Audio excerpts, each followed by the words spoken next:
We on? I think we're on. Greetings. Howdy, folks. I'm Marshall Jim. Welcome to Deadlands Noir in this case. This is going to be some sort of a version of Deadlands Noir that I do, where I re-inject some of the Western back into it, and we take it out to the Dust Bowl region, sort of a central region of the United States that got hit by a terrible amount of dust and other things due to, well, bad planning and farming and a number of other things that we won't get into immediately right now. But I am very much looking forward to seeing how this thing goes. So I also want to give a shout out to anyone who's watching us on YouTube right now. In the future, please tell us if the aliens have landed yet. It's very important. If you can get that message back to us somehow, I would really appreciate it. But there are no aliens in this setting yet. Actually, there are aliens in this setting. We won't get into that. Hi. This is my first time on this channel, and it probably shows. Let's go around and say hi to everybody, find out who they are and who they're playing. I am going to go. I'm going to go counterclockwise around the screen for what as I see it, and so we shall be starting with Ray with a brick. Hello. Hey, I'm Ray. I am with a brick everywhere on the interwebs, as my cool banner says. Today I play Piper. Piper Matthews. She is a fire fan performer under the main tent in Max's Circus, and she's very excited to be here and to see what happens in this adventure. Yay! Awesome. Very much looking forward to it. And now let us head over to Colin. Hello. Hi. I'm Colin, as you can see, like right there. I'm playing one Richard Luna, a security guard for the Carnival. You almost never find him without his trusty cowboy hat, which unfortunately I could not find one for myself. And he has several secrets. So many secrets. These characters are many bundles of secrets, and it is an utter delight. And we'll see how many of those get unfurled as this progresses. But now let us move on to Anna, Nymeria, 941. Hi. Hi, hello. I'm Anna/Nymeria, and today I'm going to be playing Willa Francis, who is kind of a business manager, ticket collector, local law enforcement, tension diffuser of the Carnival. Like everybody else in this crew, she's also got some secrets, and yeah, I'm excited to be playing her. Excellent. And now we shall move over as we continue around this counterclockwise, around this sundial of a thing that I'm looking at here. Let us move over to Nat. Hello. Hey, I'm Nat. You can find me on Twitter at CrimeNat. I am very excited to try out Savage Worlds today. I'm going to be playing one Lord Felden, the Carnival magician, peddler of cheap tricks. Looking forward to it greatly.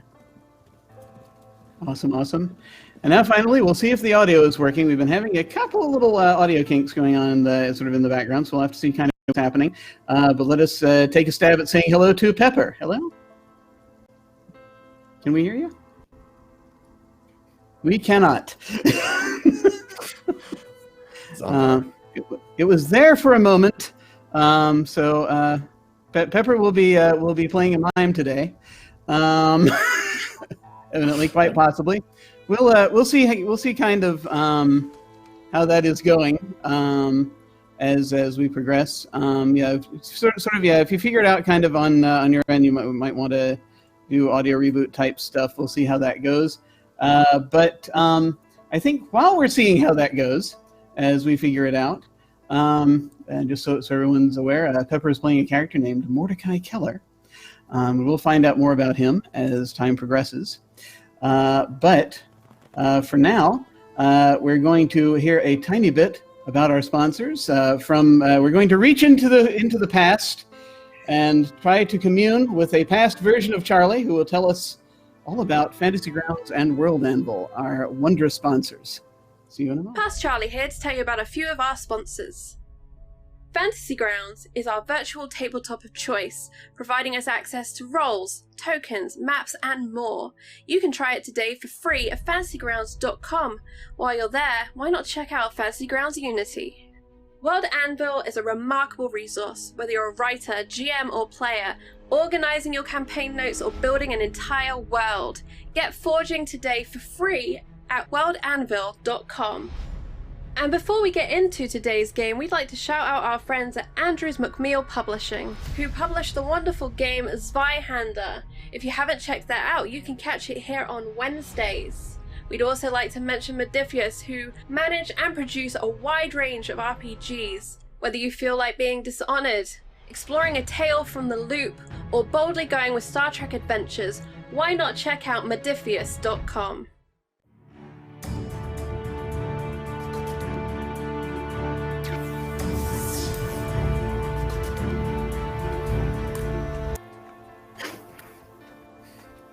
Hi, can you all The hear me? year. Oh, we can hear you. We can hear you. Hallelujah. Excellent. Everything worked out in the Hi. Hi. Wanted to, So, so- introductions. Yeah, go right ahead. Yeah, my name's Pepper. I use they, them pronouns. You can find me on Twitter or do that introduction later. But I am playing Mordecai Keller, the guy who stands around the carnival and walks around, takes pictures of people and families and sells them for money. Souvenir guy. Excellent, excellent. Well, let's get this rolling. The year is 1935, but the history is not our own. Things changed around the time of the Civil War. Some of the most disreputable rags at the time claimed the dead walked and magic returned to the world, but most folks didn't believe it.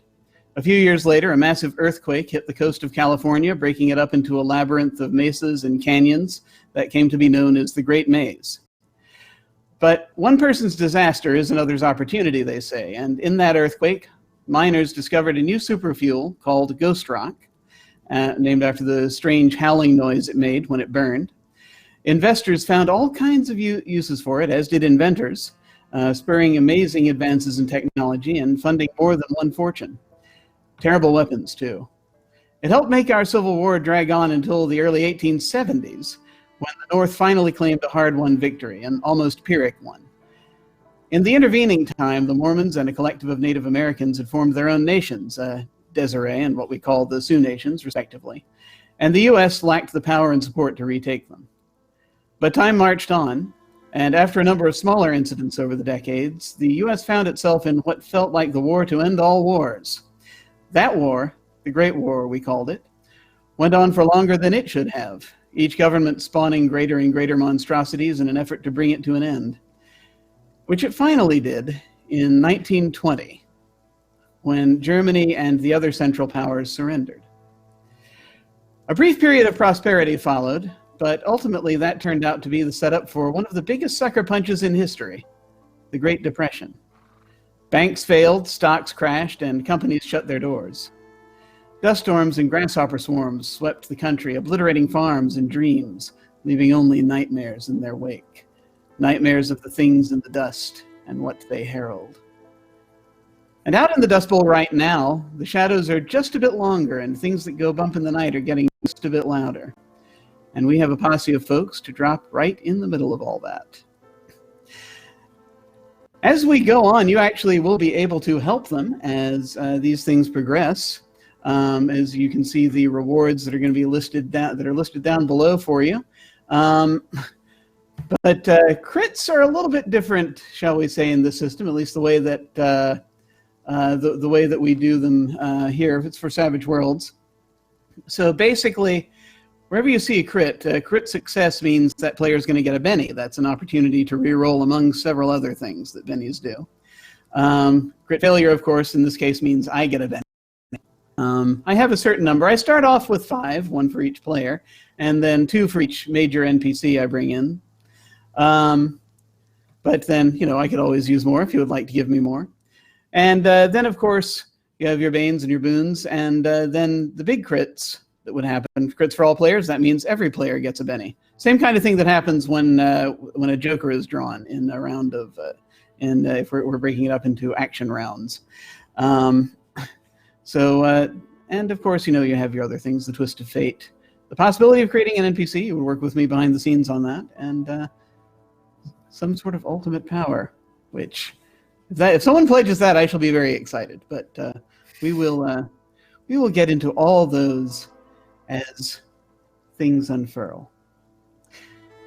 For now, though, in the spring of 1935, Max Salem's Carnival passed through Baca County, Colorado, that bit in the southeast corner of the state.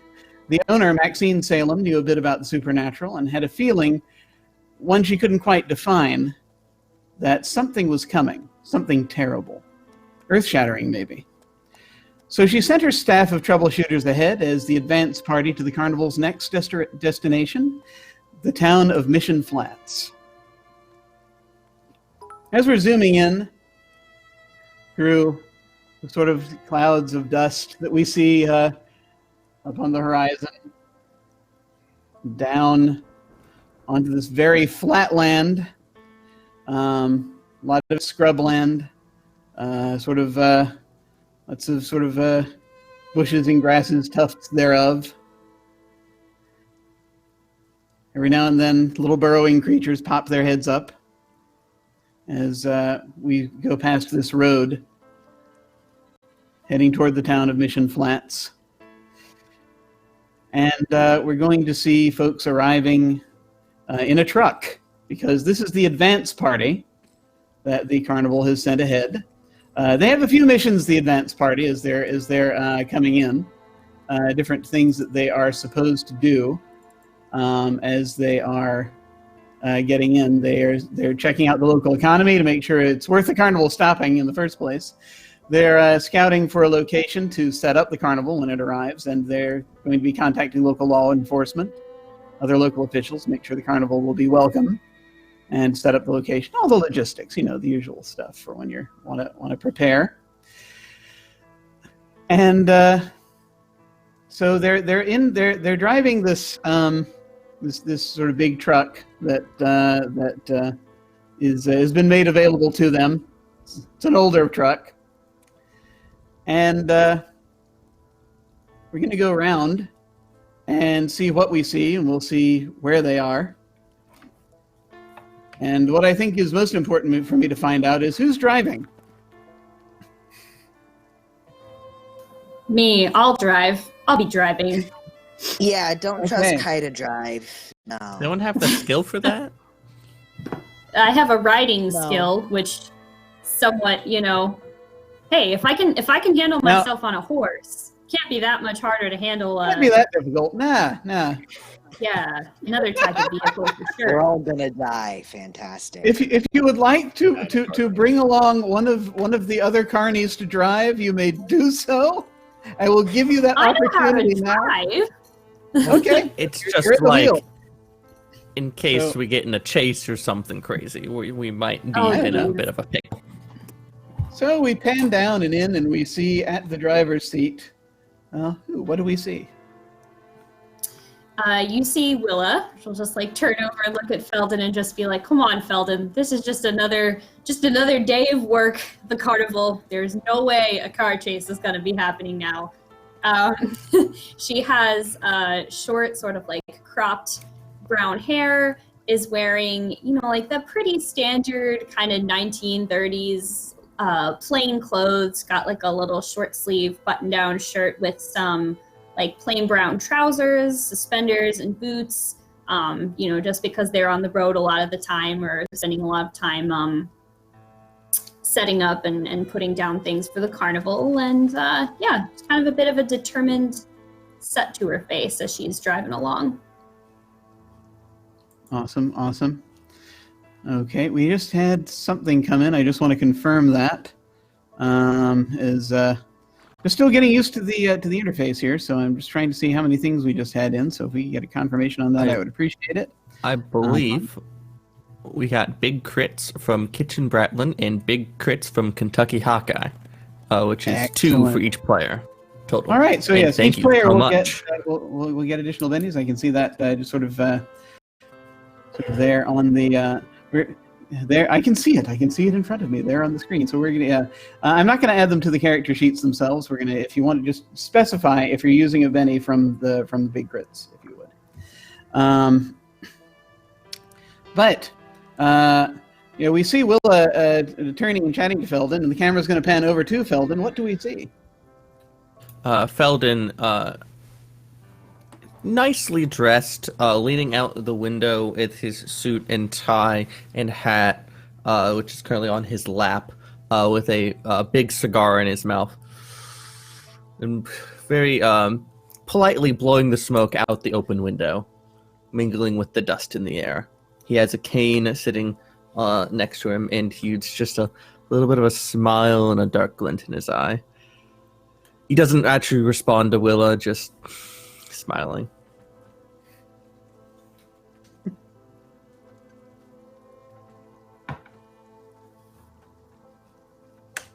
Awesome.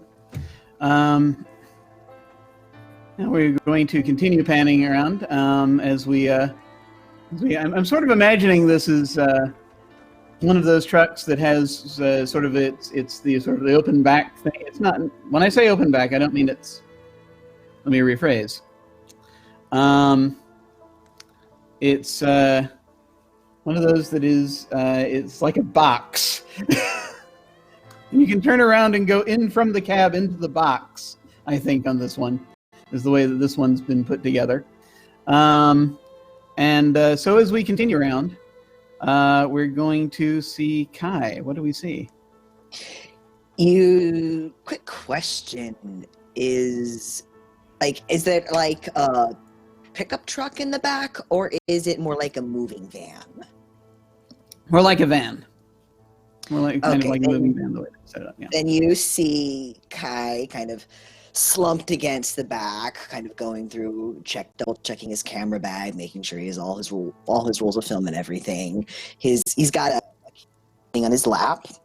It's a twin reflex LSR camera, like what Dorothea Lange used, and it says the former photography major. And as for Kai himself, he's about 5'7", 5'8", but very slight, very trim. He has kind of like wavy blondish hair, dark blondish hair, slicked back. Unfortunately, there's like a couple little cowlicks that fall down because his hair is wavy and doesn't like to behave. Big green eyes. He's got a light dusting of freckles pretty much all over. He is classically handsome, like a cross between Cary Grant and Valentino. He's got the kind of looks that makes people go. And he's very quiet, just kind of thinking to himself, just checking everything, making sure he's got everything. I just wonder if, seeing how this region's hit, if we're going to be here for long at all. It's a good question. It's very good. And we're going to continue moving our perspective. We're going to move until the camera lights on Piper. What do we see? Piper is a very short. She's 4'11", a little petite blonde girl. She's got the short, like ringlet, platinum blonde hair. You can see her roots though, because it's been a long time since she's done it. Wears probably much too makeup for her like pretty complexion, but loves it anyways. She's probably got some sort of like old magazine open and kind of like flipping through it with her feet up, sitting in like some weird kind of contorted stance, like next to one of the windows to get as much light in as possible, just hanging out. She's got like a nice little button-down shirt on that's kind of like unbuttoned the first two, and like high-waisted men's pants that are kind of like rolled up on the bottom. Nice. Yeah. So, and then as we finally we finish panning around, we're going to pan around to see Richard.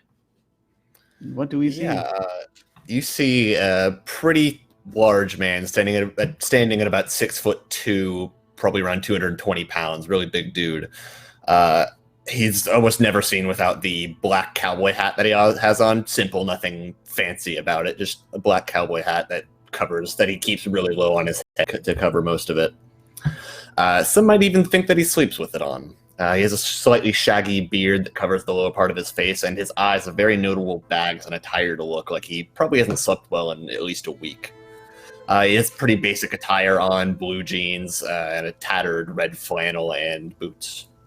And he's probably sitting on a window seat, just kind of like looking at the landscape as it goes by, sitting quietly, deep in thought. Okay.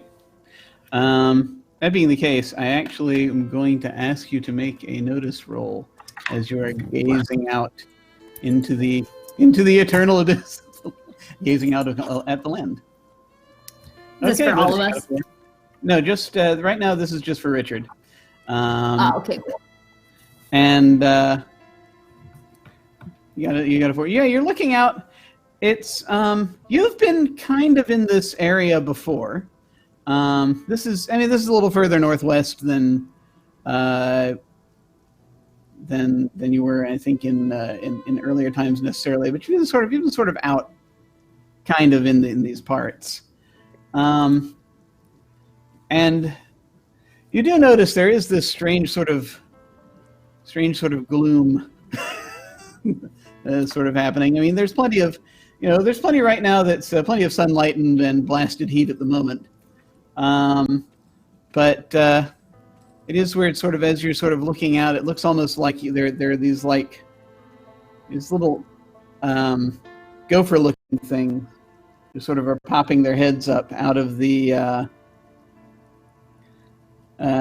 ground and moving like crazy fast. And it's like, for a moment, it seems as though, when you're sort of just following where they're sort of burrowing, where you see the line where they're kind of burrowing, one of them sort of burrowing around. It looks like almost they're keeping up with the truck, which is kind of odd. It is a little, a lot of odd critters out here, but that's a thing that you notice. So we're going to get closer to this town. The first thing anyone's really going to see, I think, the main sort of almost, it's not exactly what I'd call a tourist attraction, but it sort of is, because you can't really get too close to it, is this pillar of smoke that comes up from the from the what they refer to now colloquially as the Wailing Rock Mine. That's a mine it was a ghost rock mine that was being used back in the late 1800s, and someone wasn't careful enough, and the ghost rock down there, there was enough in the atmosphere there for the atmosphere down there to catch fire, and all of the ghost rock, that vein of ghost rock, wasn't huge, but it caught fire, and it is still burning. Ghost rock burns for a very, very long time. So that's the first thing that folks are going to see coming up, kind of on the horizon. It's a bit outside of town, but it's there. It's not too far from a disused train station, and what you're gonna see a little before that, bit of a distance away, is sort of the train stop where it stops like about. The train stops like about, it doesn't go right into town. It stops like maybe quarter of a mile outside of town. Because you want to get off in a town, you have to go to Springfield. That's a bit north of here. But sort of passing by, you see the tracks going by, and then ultimately you're going to see these a lot of these very low flat buildings that are going to be coming up as you're making your way into the town.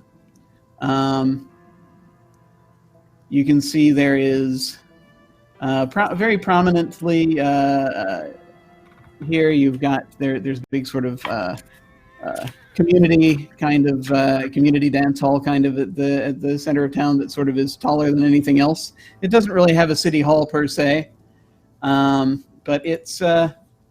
I mean, there are a number of government buildings that you'll probably be able to see as you get more into the center of it. This town has something like not quite 1,000 people.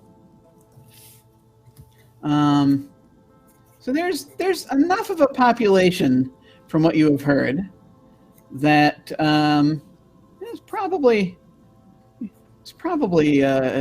be able to get some get at the very least probably do a tiny bit better than breaking even just from just at first glance, but we'll see. The last thing that you pass before you get into town proper is there's a little tent city sitting outside where probably a good portion of the migrant workers are, the hobos, where a good number of them are going to be kind of hanging out or looking for work. Most of the ones that are passing through, but we shall see what's here. So the truck pulls up, and you've got a few different areas you can try to hit here. There's a residential area. There is city center, which has sort of the town center, which has those government buildings of which I spoke earlier. You've got sort of on one side of the town, the far end of town, is more kind of I wouldn't call it exactly the entertainment district per se, but that's the side where you've got that big sort of music hall type building. That was one of the first buildings that was built in this town, and where the saloon is and where the church is also, right, sort of on the edge there of the municipal section and entertainment district, sort of right there in between. Okay, quick question, Jim. Do we have anything like pamphlets or flyers with us that Maxine provided? Yeah. So back here, you've got a few different things. Yeah, you've got a bunch of flyers. You have a couple of banners. So it's one of those things. If you determine that this is, so just to give you an idea, the train's going to be stopping tomorrow at noon. And that's the point at which Maxine is going to expect you to be up there to let her know whether or not to, load the carnival in, or whether they should just go on to the next stop. So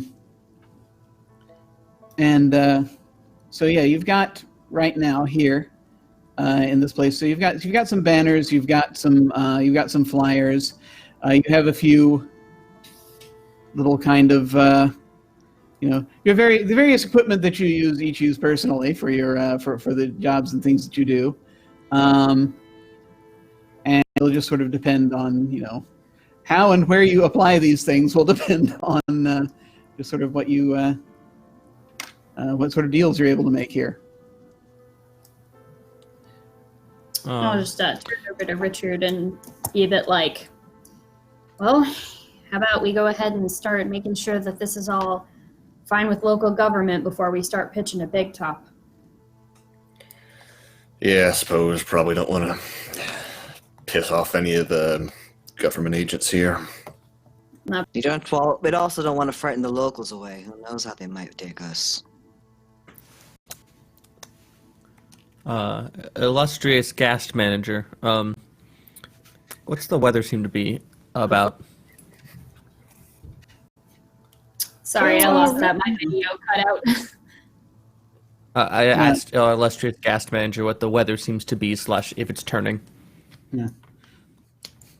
Yeah. The weather right now, at the moment, it's a little windy. It's pretty hot.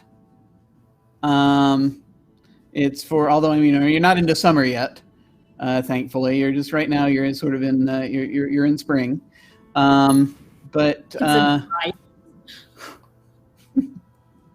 yeah, it's pretty dry. It's very dry heat, as everyone's going to be very fond of saying over and over again, like 50 years from now. It's very dry heat. There is still that column of smoke kind of has a little bit of an effect to make it seem a little bit overcast. But yeah, it's pretty. I'd say like you've got somewhere in the 70s. All right. Felden will take his unwrap his performance cape from his neck, black with red on the inside, stow it in the truck, take out a good duster, like you're wearing, Marshall, and strap that around. Seems like a good idea. Mordecai steps out of the back of the van.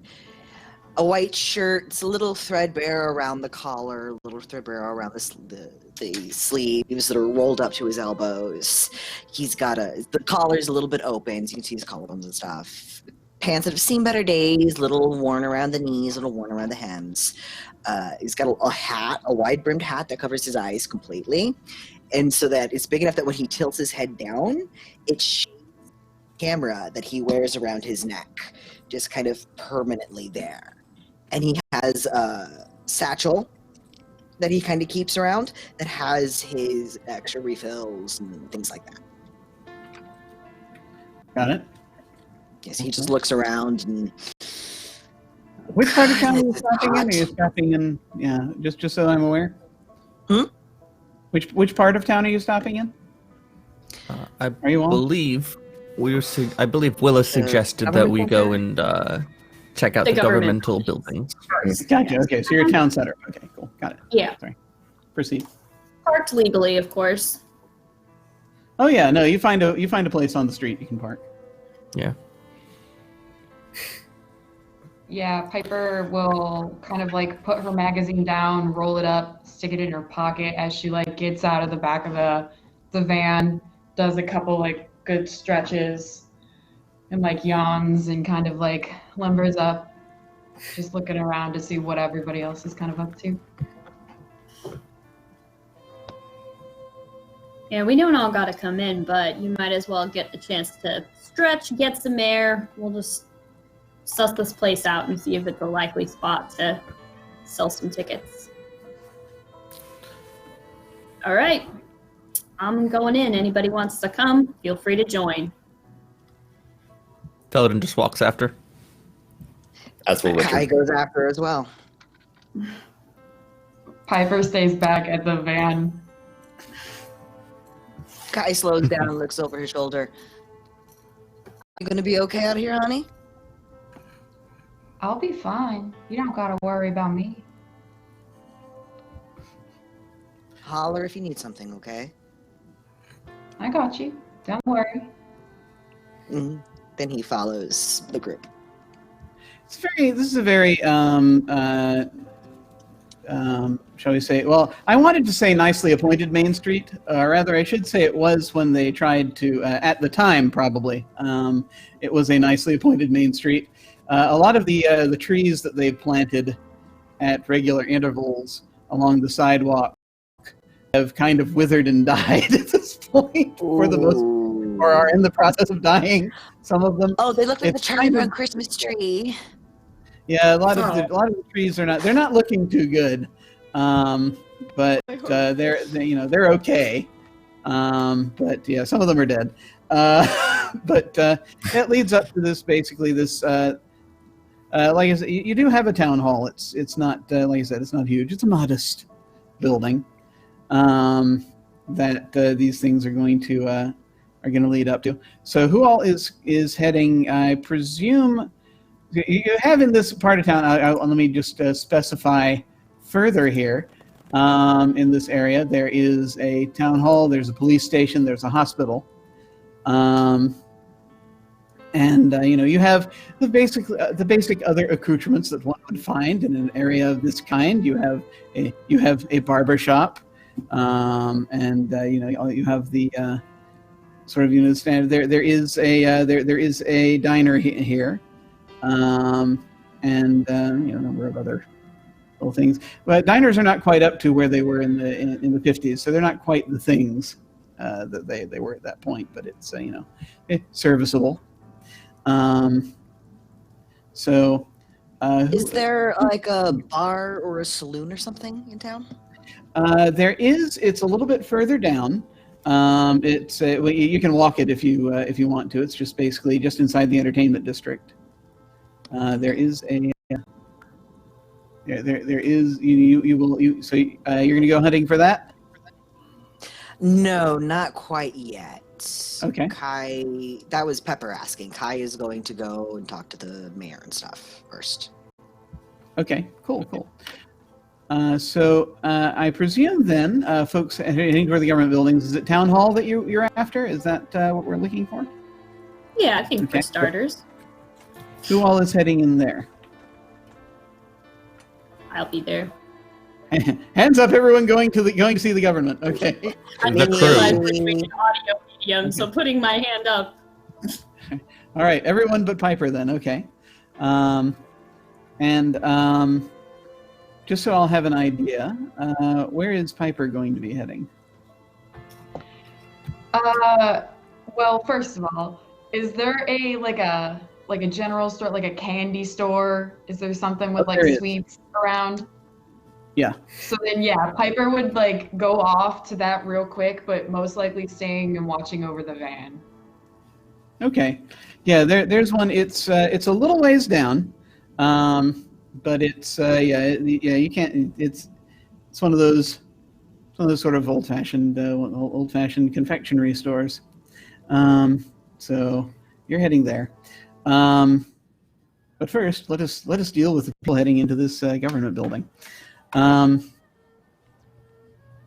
hall, single story. It's not, like I said, not a huge building. You don't even have really pillars or anything on it. It's just basically it's a brick building.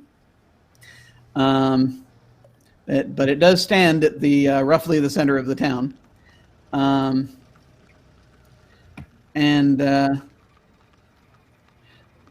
So let's see. So we have these folks proceeding up, and it's actually, I think. Yes, everyone walking in. The most flamboyant looking individual right now who's walking in here, I think, is Felden. I think Almost certainly. yeah, I think everyone else is pretty much kind of looking fairly, standard fare as these things go. Everyday focus. Everyday folks, absolutely. Nothing at all strange about any of these folks coming in here. As you're coming in, see, there's basically an outer office. You can just sort of walk in. It's it's open. Sort of outer office. Sort of there's a desk. It's a sort of a lobby with big sort of sofas, chairs. There's a dying plant in the corner.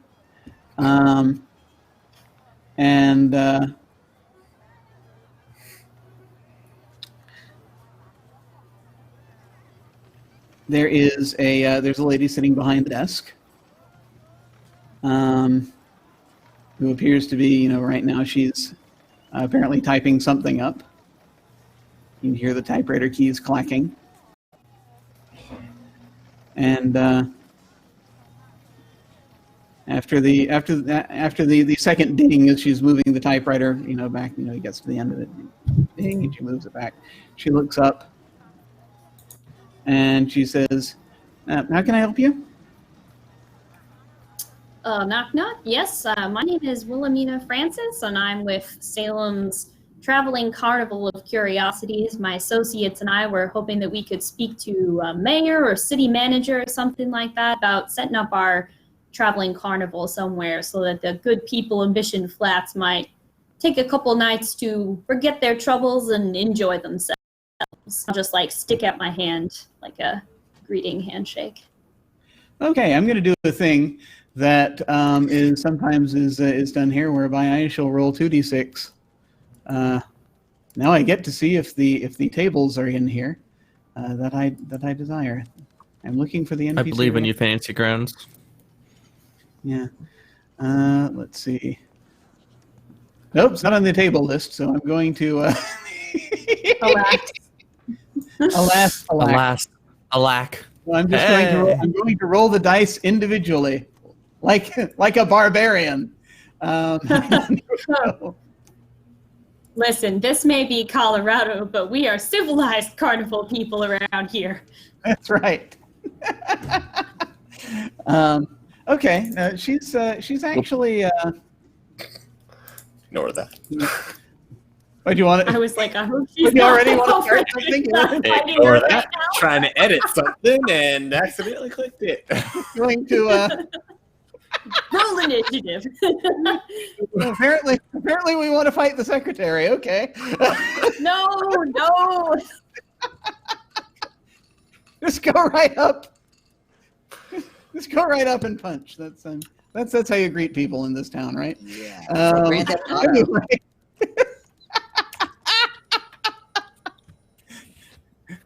So, anyway, Grounds. Yep. No.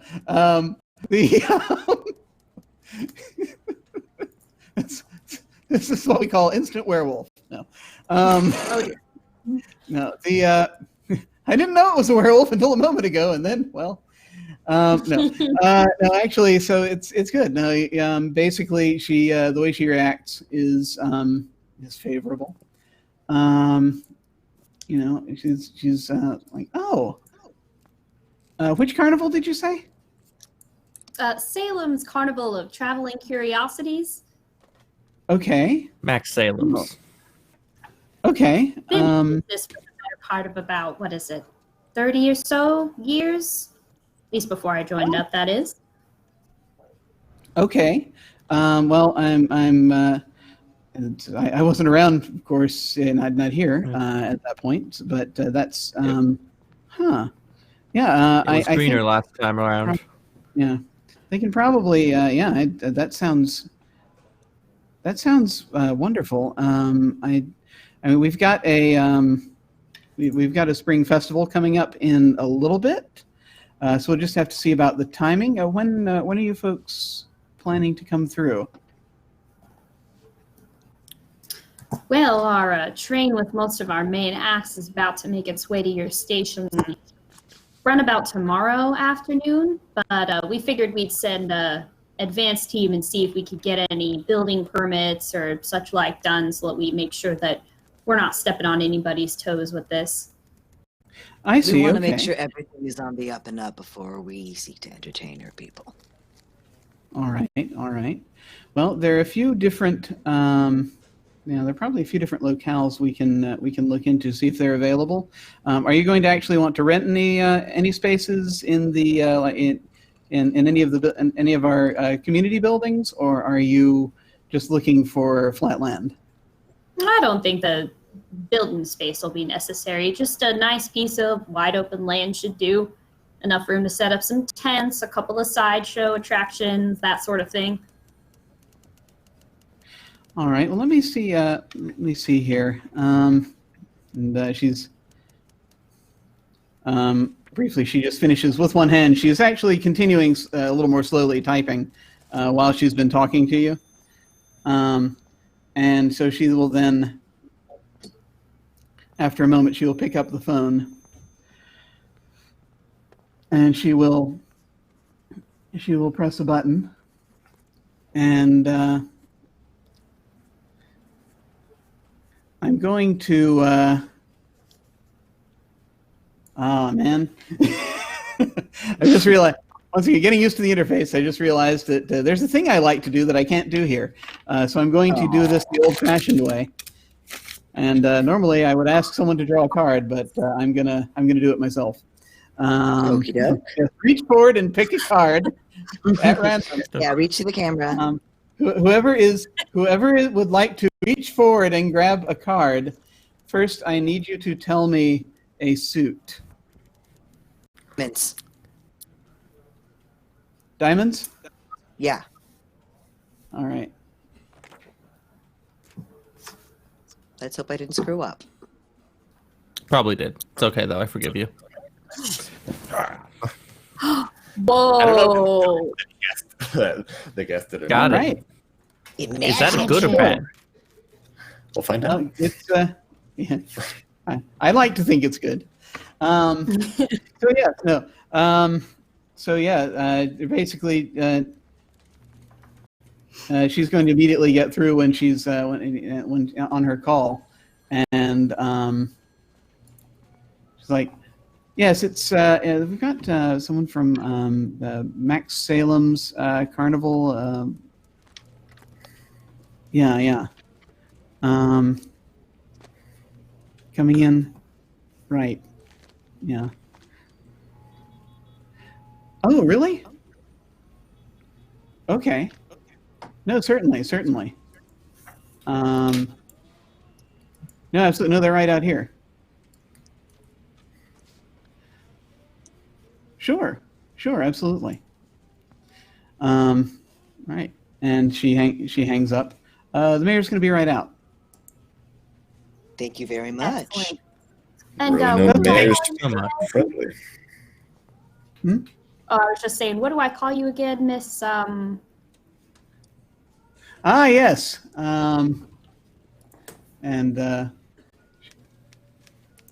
Says Anita. Thank you very much, Miss Anita. We appreciate it.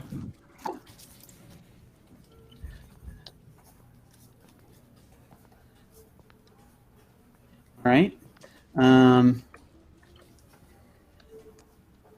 After a moment,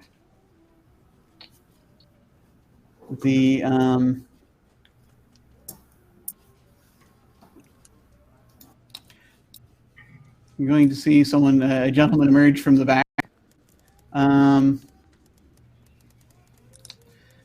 See a man in a very sort of in wearing a double-breasted suit comes out. He is balding on top. This is this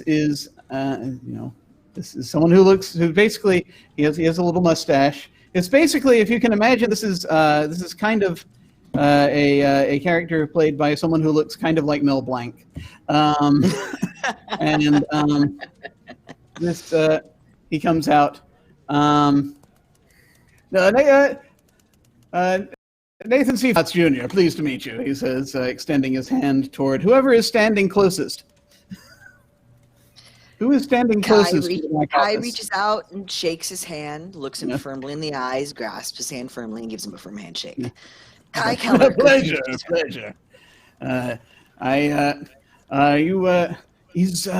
Is Max Salem here? Not yet. She'll be arriving sometime tomorrow. Oh, it's actually his daughter, Maxine. Salem is the one that's been in charge of the carnival for the past several years or so. Her father's retired. I didn't she's realize. taken over more of the day-to-day management and touring and such like that. But no, he's still around, just taking a bit of a backseat in terms of the daily running of the business now. No, I didn't realize. But that does make sense. It was some time ago. That's my goodness. It has been a while. I saw them when I was a young lad when they came through here. This part of through these parts. I just thought perhaps it did the most amazing kind of sort of magical tricks, one might say. Whenever you were able to get him to talk to alone for a little bit, it was a delight getting to meet that gentleman. But yes, absolutely. I think anything you need, it's tomorrow. Yes. Yes. Tomorrow the train will be arriving, and we just wanted to get some permission to set up and distribute flyers of a promotional nature, set up banners, all that sort of thing.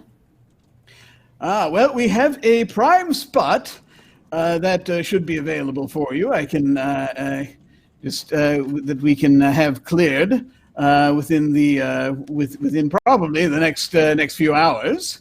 It should be in sight of the. Do you? And actually, is trying to think. Do you? What do you? If I may. If I may ask, would you be interested in a site that's relatively sort of in sight of the mines? Is that rather what you're looking for?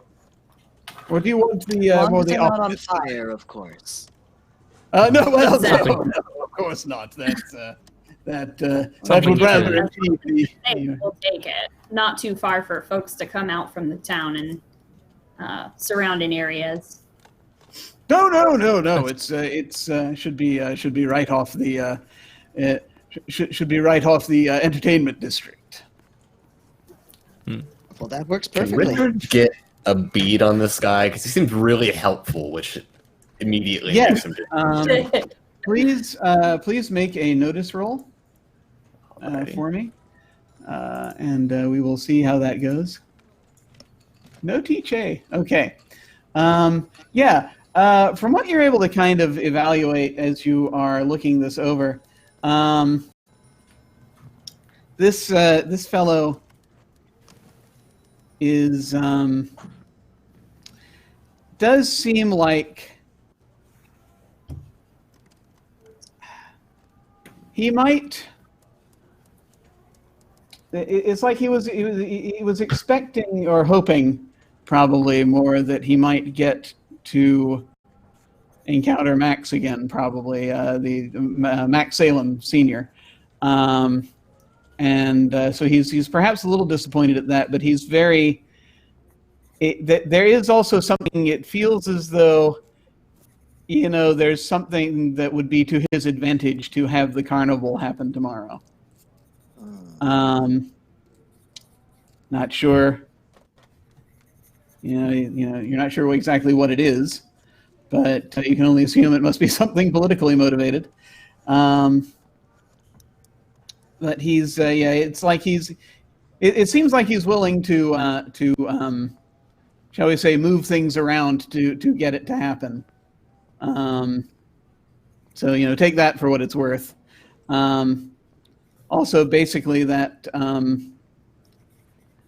when he was asking more about where to position you, he was trying to kind of gauge how you feel about whether or not, because some folks like the pillar of fire, and some folks think of it as an eyesore. So it just sort of, he was trying to gauge sort of what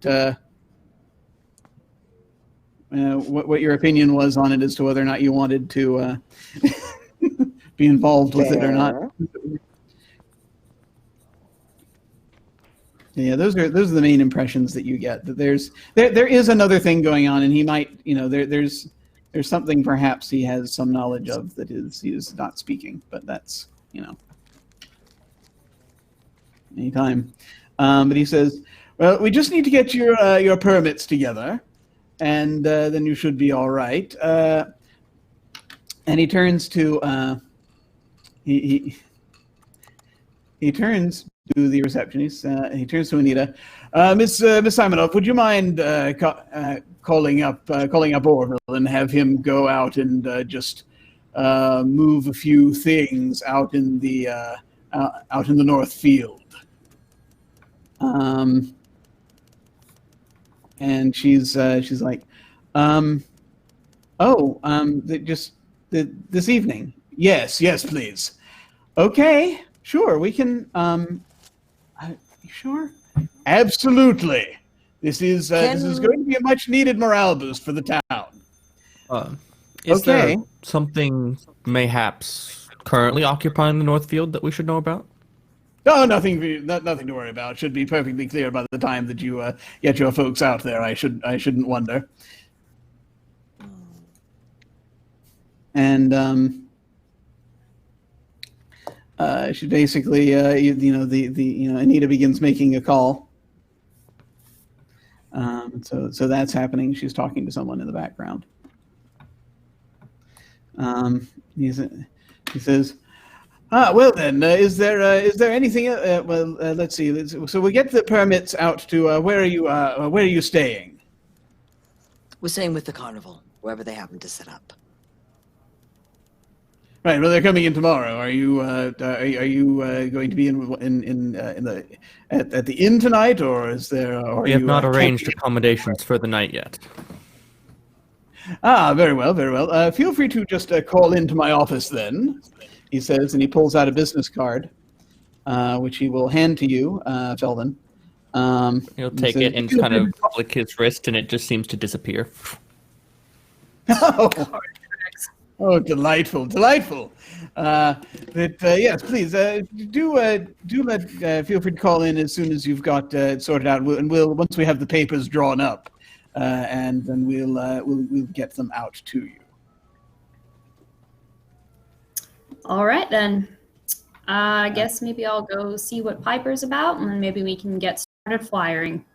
Thank you very much, Mayor Philpotts. We hope to see you at the Carnival tomorrow. Indeed. Oh, you shall definitely see me there. Absolutely.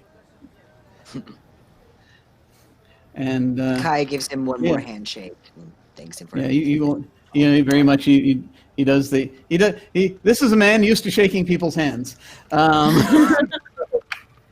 doing it rather a lot. You do notice while you're in here, there are like a couple of re-election posters that are up. And so that kind of is perhaps has something to do with things that are going on, but we shall see. And where are you folks going to be heading next? Just so Did anybody else get the distinct feeling that there was something we should know about in the North Field? Yeah, I was going to suggest we should go to the North Field next. Same. I'm getting the uncanny feeling that there's something that he doesn't want us to know. Maybe not such a large group. Maybe just someone who can snap a picture or two? That person who can snap a picture or two, we also need someone to watch his back. I can do that. Well, I'll leave y'all to it. I'm going to go find Piper, so decide amongst yourselves, I suppose. I'll go with you, Willa. I think decisions have been made. Richard, you and I going out? Sounds good. Stay safe, you two. He gives Willa a quick hug and Felden a handshake. Same to you, friend. Okay. You can move over to Piper for a bit. Actually, well, just so that I'm aware, someone did someone just say they're actually going to actively look for Piper right now, or is that? Yeah, I was just looking to maybe catch up with wherever she had gone. Okay, and so that's where. Same. Okay, so you're going to do that first before doing anything. Okay, gotcha. Okay, cool. Hey, Piper, you are entering the this store, and it's. I'd say it's kind of it's early afternoon, so there are not a lot of people in here. Probably most families, and so it's not quite a weekend yet. The weekend is going to be probably starting tomorrow. I think is Friday. We're going to say that it's Thursday, and that tomorrow is Friday. And so as you're heading in. Retcon too. I would have grabbed like a not like a huge stack, but a decent sized little handful of the flyers to bring with me to the candy store. And as I walk in, I'm just gonna before I even go to the counter, I'm just gonna if anybody's immediately in front of the door, just hand them a flyer quick before I go to the candy counter. Yeah, it's strange thing where there are there are a couple of people in here, and one of them just sort of is looking around, it's just like, oh, thank you. You hand you hand some of the flyer. They just sort of look at it curiously. So there is behind the counter. Yes, let's do that. Red or black? Red. Okay. Is this licorice or is it Marshall stuff? Either way, red. It's cards. Yeah. Okay. All right. It's diamonds every time, fam. It's just Yes, diamonds. that's every right. time. This is the deck full of diamonds. That's all that's in here. Until it's not. Yeah. It's always diamonds. No, just I needed to. It's a thing I needed to know, and now I know it, and that will help me. So yes, as you are kind of heading up, there you see this the older gentleman is standing behind the counter. He's wearing one of those wearing in this kind of an apron that one wears in stores of this kind. You see behind him on the wall, on the walls behind him, a number of different varieties of candy. There is a preponderance of red licorice, and it's like, he is he's currently just sort of hanging out. He's listening to the radio. It's kind of there's some jazz playing on the radio. Oh, And excuse me. and And she'll like kind of like get his Oh, yes. attention. oh yes. Hello there. Hi. Could I bother you for just a second? I just want to get some licorice sticks for me and my friends. Licorice sticks. Oh, sure. No, absolutely. And he'll open up one of the jars, and he'll get a scoop out and he'll put it in. And says, and actually, how remind us how you are dressed currently.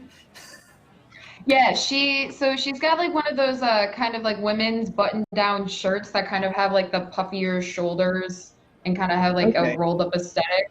But she's got a couple of the buttons like undone, and she's got like men's high-waisted like trousers on with a belt, and they're kind of rolled up on the bottom, and just some like flat shoes that have been Okay. definitely worn and dirty. All right. Cool. So I was just wanted to just get in my head straight whether or not you currently are looking like a carny, basically. Not entirely. I mean, Yeah, she's that definitely was- got makeup like I have on now, so she has like a way more than most women wear out in public. She's got her hair kind of like done in messy curls, kind of like pulled up. Yeah. All right. Cool. And so he's gonna go ahead and he's gonna start pulling out a certain amount. How much are you looking for? And it's basically this is kind of by weight. How much would a pound be? And it's 2 bits. Let's do that. I can do that. All right. And so he measures out a pound of it. I would like you to make a notice roll whilst you're here. Okay. So then I just click it, right, and drag it? So you Is that should how be this- you should be able to click, just double click on notice, and it should do it. Okay, there we go.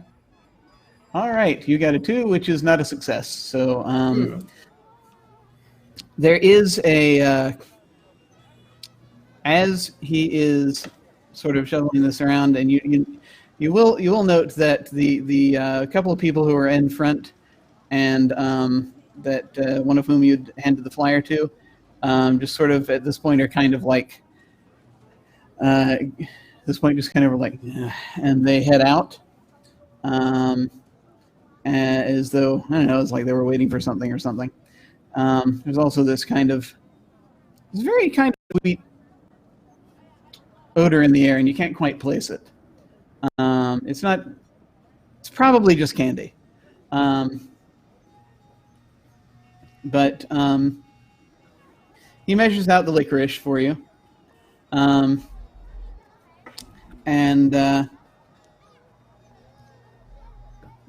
And he's sort of asking, what brings you to town?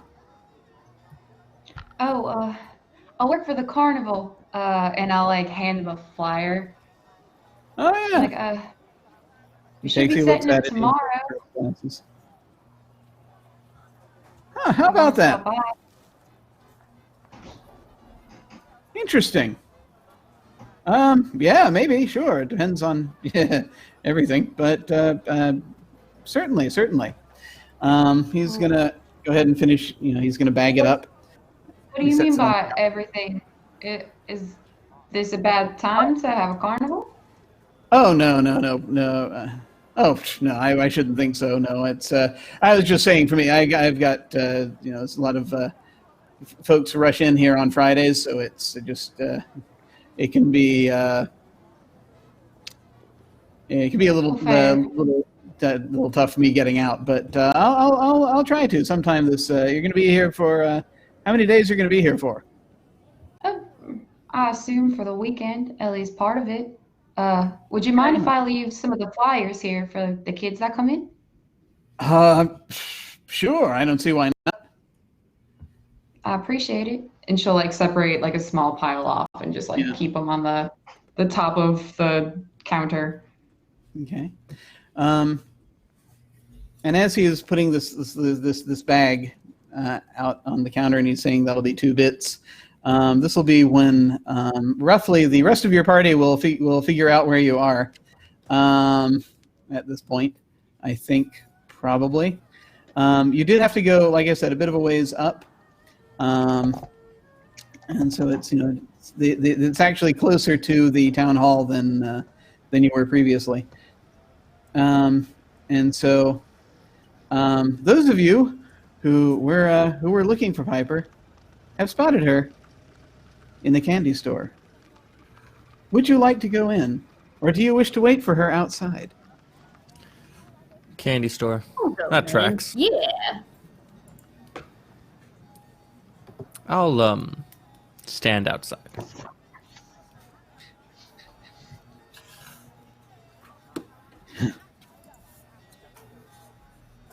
Okay. Yeah, I will. I basically like finish up with him, kind of like leave the flyers, pay him the 50 cents, and then take my bag. And as I turn around, I probably see them outside the window, I assume.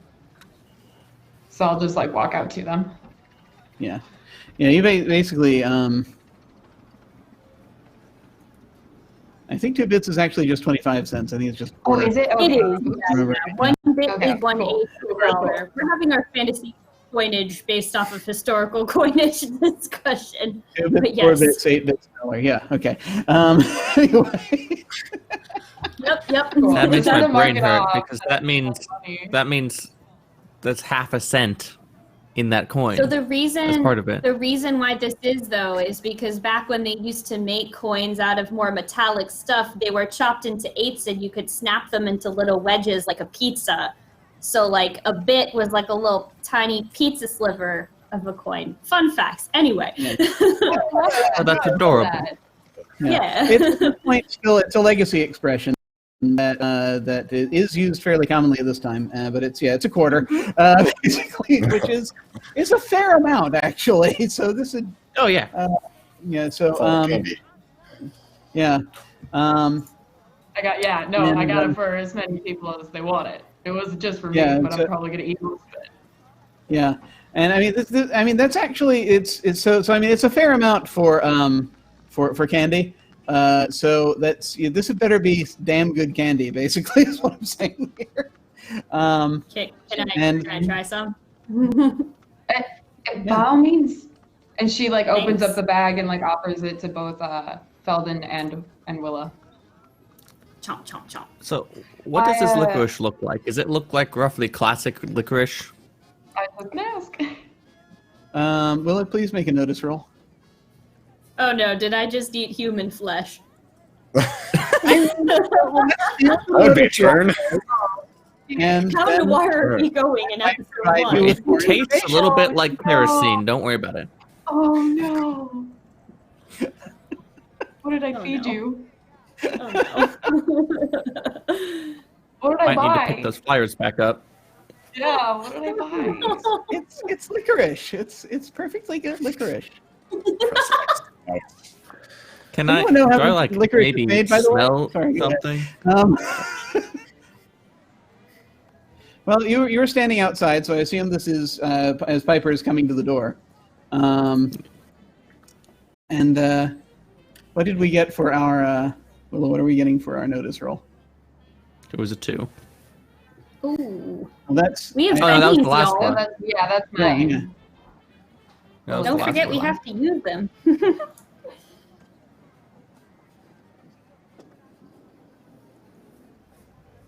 So, were you able to, Willa? Were you able to roll notice?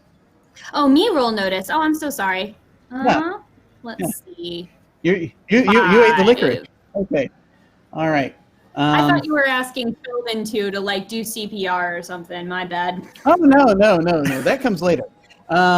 So Okay, cool. you Just as long as we're on the same page now. yeah. So you're trying the licorice, and it's very good. There is something about it. It tastes a little bit different from licorice that you have had before. Okay. There is something about it that is makes it taste. It's like a little richer. And so there's something there's something about it that it's Hot you dang. completely identify. It's like there's you think there's something they might have used when they were making it to get a different taste. Oh. How Like, red is what this kind of licorice? thing might they have used? It's lead, I mean, isn't it? it tastes organic. So I mean, it's probably it's not like, it doesn't taste like anything that's like it doesn't taste like anything that's not that's not candy. Like my mouth or isn't candy strangely compatible. going numb. I'm not starting to hear colors. Okay, cool. No, not yet. It's Not just yet. No. really good. Definitely Okay. blood. No, none of that's going to happen yet. That's Definitely blood. there's certain amount of time has to pass. But no, it's fine. So no, you have that, and that's so it's like it is very good. It's also a little bit different. That's what you kind of note. Some sort. How is It's it? very rich taste. So real good. It's really good. Yeah. I toss a couple pieces in my mouth. And then, like, as I come out, I assume that I'm, like, chewing on the licorice, and I just hold the bag up, like, really happily to Felden. Like, offering some. Felden will very particularly look at the bag, hold his fingers up, he's going to pick one, and go, none of these will do. Yeah, I feel as though Felden's probably Felden's taste buds probably aren't doing that well anyway, given the amount of smoking that goes on. So there is that, but also like licorice is the worst red candy of all of history. So well. I love licorice so much. I like it. It's just like wait until Felden finds out it's made out of human flesh. Piper, I'm going to say the licorice does. If you would like, you can go ahead and make a notice roll yourself on this licorice since you're eating it. But we'll sort of see. Yeah, I mean, it's again, you get sort of that sense that it is kind of it's this richer taste. Is Piper something of a candy connoisseur? I was just gonna say licorice is her favorite candy, so like anytime she goes to like a new town, she has to try their licorice to see like how good it is. So she would probably that's like the only candy that she eats. So interesting thing here. Can you remind me how old Piper is? Piper is 26. 26. Okay. And actually, no, we're good. We're good. Okay. Yeah. So yeah, the type of licorice that this is actually, as far as you're able to tell, is sort of more of a type that you think this is kind of close to a kind that you were only able to get within the last few years, and not necessarily in every location, because it is you think that this is the type of licorice that has to be made using where there's using some of the same sort of processing that is used to distill liquors to a certain extent as part of its creation.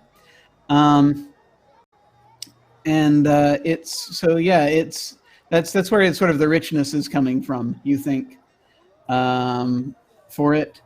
So it's good. It's not something you find all over the place. But now is the time then, I guess. I know we're doing so much rolling. Make a common knowledge roll for me, if you would, please. Absolutely. Do you need me to do that too for licorice reasons, or? Oh, no. Please This was roll a licorice I had a knowledge check. specialized level of knowledge that made only a single success more workable in this case for it, but for the information. This is a dry county. Baca County. You remember that much. There was some research done before coming here, this type of licorice should not be available here right now, but it is. So knowing that, I'll kind of like almost like a child go in between Willa and Felden and just be like, this stuff shouldn't be here. I don't know what makes it so good, but it's great. And she like ties up the bag and puts it in her pocket. So where are we going? What's going on? Well, the mayor, a lovely man by the name of Phil Potts Jr., said he was going to clear out the north field for us and get a permit there. And frankly, there was something about that just didn't sit quite right with us, so Kay and Richard are checking that out. Figure maybe while they're doing that, the three of us could find ourselves some accommodations. Figure out a nice place to pitch and hand out some promotional materials. When you say that shouldn't be available here, what do you mean, Piper? Weren't we told that this was a dry county? This licorice is definitely made with the same stuff that they distill liquor with. That's why it's so good. It's rich, right, Roland? Maybe I shouldn't have brought my whiskey, I guess. I mean... Oh, you'll be fine. You'll be fine. Just don't do it out in the public. Wait till we get to the carnival grounds. We'll be fine over there. Hands like halfway in his jacket and just pulls it out with holding nothing. Lights another smoke. Yeah, as long as we do it out of the eyes and ears of anybody that could actually get you in trouble, I think we'll be okay. Just be careful. People are always looking for a good reason to mistrust outsiders, especially in these times and these places. So just be careful. Fair. Yeah. So you're going to head off to look for lodging, and yeah. Were we looking for some place to like pitch a tent, or were we looking for like an inn? Carnival's had a good enough run recently. I think we can spring for an inn for the night and sleep on some decent beds before the train gets here. I mean, Max isn't gonna reimburse us for the lodging costs. No, but then again, my back would really hold it against me if I ended up sleeping on a bedroll on the ground another night, so... Yeah, I'm not disagreeing. I need a bed for once. Sounds good to me. Doesn't need to be anything fancy, just tolerable, honestly.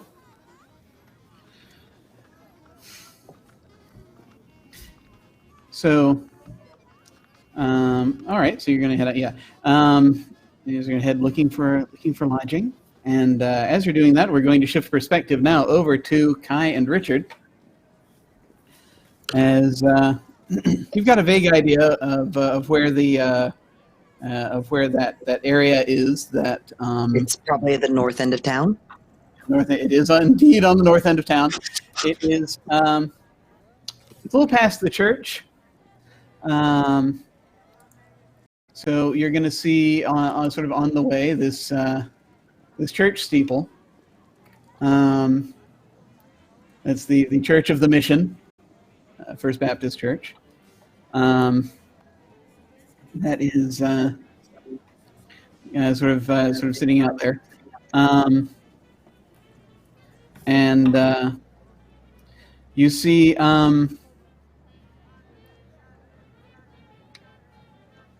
Sort of as you're heading out, it's kind of hard to miss, but there's a sign sort of out front of the church as you're walking by that says "No services today."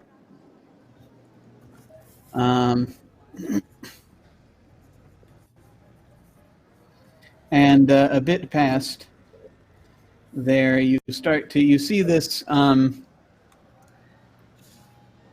field that has. Now you see a couple of things out on the field. You see there are a number of tents out here. There are not a huge number, as many as you saw coming in that are kind of on the other side, but there are tents out here. It also looks like there's a very small sort of little platform stage-like area that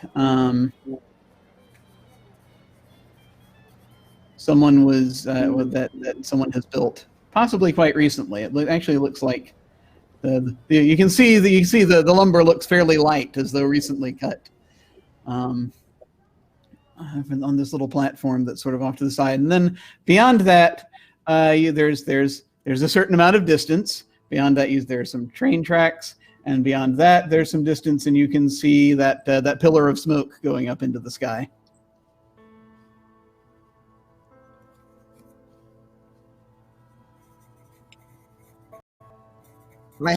Out to the people in the tents. Do you think we ought to give them warning? Yeah, it's probably best. I feel the mayor's going to kick him out.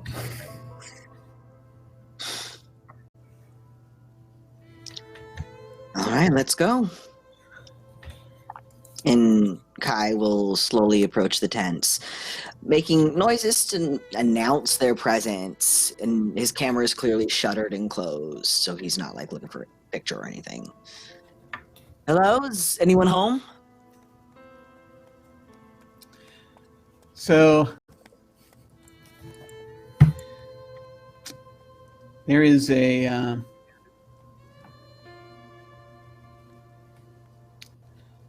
a bit of quiet for a moment.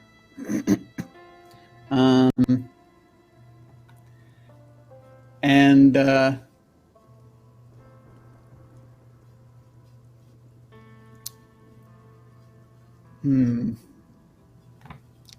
make a notice roll for me, please. Okay, because I am not using Fantasy Grounds because I could not get it going. I am using traditional dice, and my notice is at a base 13, so what am I rolling? Okay, what is your notice die type? D10. It's a D. You took a D10 in notice? Mm-hmm. Okay, so you spent like a crazy number of points on notice. Mm-hmm. Then actually, I have your sheet. What am I saying? Yeah. I was going to say, you have my GM my sheet to you before the game. You sent me your sheet. I need to request access to it so that I can see it. So I sent you a request for access. But for the time being, what you're going to roll is a D10 and a D6, and whichever of those two is higher is the roll that you get. Okay.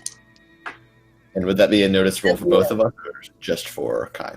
Kai is the one currently sort of looking in and trying to ask around, so I'm just asking Kai right now. That would be a 5. A 5, okay. So you're going to get a... you hear something. It's... okay, it's a thing. Let me see here. Okay. As you're looking around, I just want to announce that we hit 20 RTs. Awesome. Thank you so much. Love you guys. For this session, As far as like boons go, I think what we're going to do just for this first one is I'm going to we're going to do bennies all around for just this first boon. Penny is all the way down. Excellent. As Oh, look at you, Willa. You got 4. and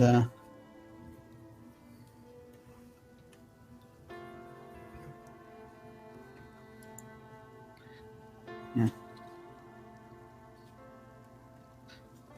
And so what you're going to be hearing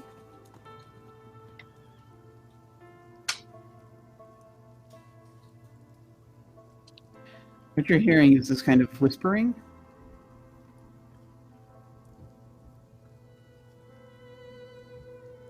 And it's basically, you can hear it coming from a couple of the there aren't exactly central tents here, but it's sort of some of the tents that are kind of in the middle. Okay. And it's just coming from the fence? From the tents, some of the tents in the middle.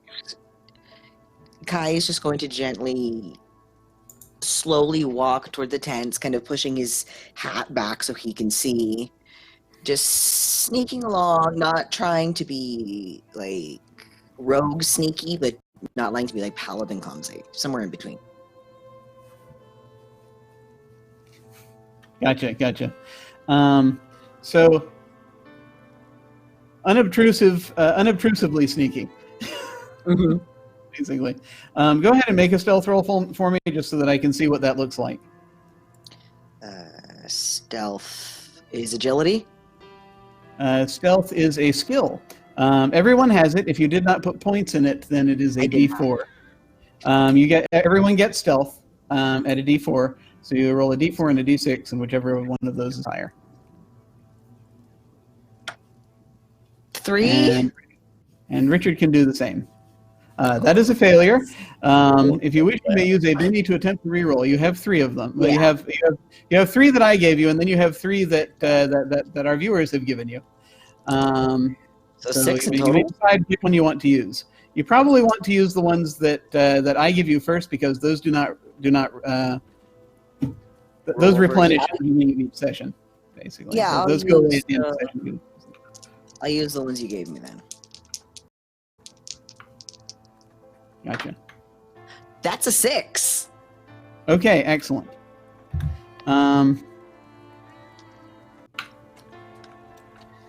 So what you are finding then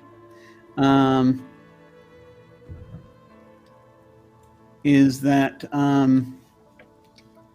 so you're getting closer. You're going to be more successful doing that. Did Richard also do that? Yes, he also 5. got that. Very okay. All right, that should be fine.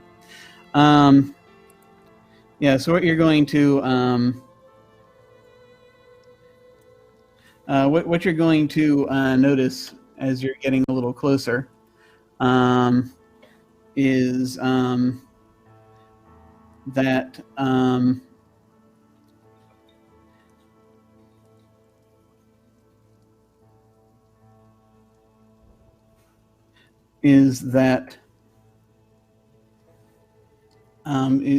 there is this kind of this low whisper. There's also kind of a it's like there's, how do I even put it? There's a bit of a smell as you are getting in. It's like kind of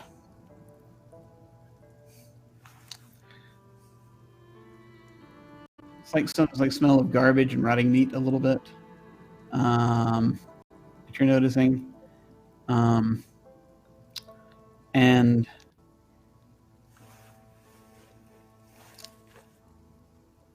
someone's going to be stepping out of one of the tents. They haven't heard you,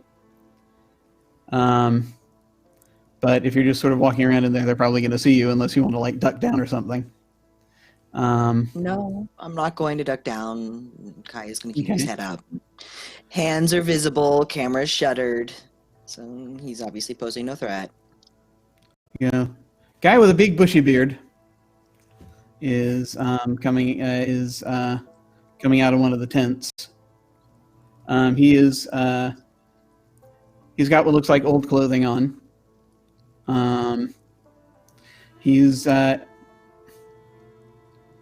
He actually is carrying a thing. It's like he's carrying a shovel, and he just sort of looks at the two of you, and just sort of is staring at you, just sort of watching you as you're getting closer. Hi, my name's Mordecai Keller. I'm new to town. I'm here to tell you that there's going to be cops coming through and they're going to sweep this area clean. And I figured you would want to leave on your own terms rather than be forced out.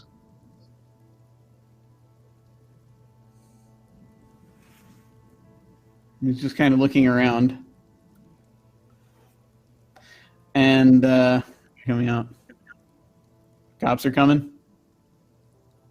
Yeah. Soon. By nightfall. And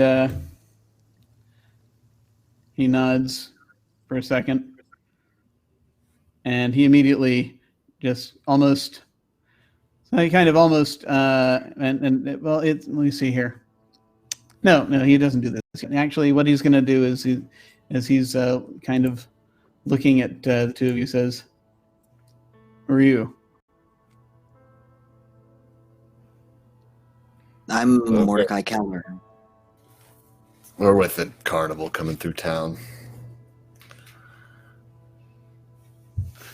Yeah. Yeah. They're gonna and actually, yeah. Let me make a quick reaction roll here, just to see how he's taking this. It's not too bad. And he sort of looks at Judy. Looks like he's kind of like they're gonna take that down. He says, glancing over at the stage. Not really sure. Probably. Hopefully they will. It'd be hard to set up over that in here. Yeah. Okay. And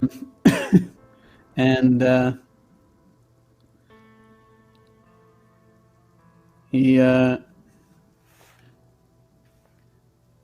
sort of nods and I don't think he's actually going to make much conversation at this point, because what he's going to do then, he's immediately going to kind of like he's going to nod slowly, says, he'll just be like, okay, if they want to, and he says, thank you, and he immediately is going to turn almost kind of frightened and run back into the tent, and you hear more hurried whispering. Kai is going to pop his camera open, take a step back, and just start taking some random landscape photos, just some street shots, and of the tents, of the stage, of like Richard looking off into the background, whatever he's doing, just around. Awesome. Richard, what are you doing right now? He's just looking around. He's trying to pinpoint where that smell is coming from. Yeah, it's... Yeah, there are a few. It's as you're sort of trying to suss it out. It feels like it might actually be coming from one of those central tents. All right, he'll probably just step closer to those. Take a look in. Kai is following. Okay.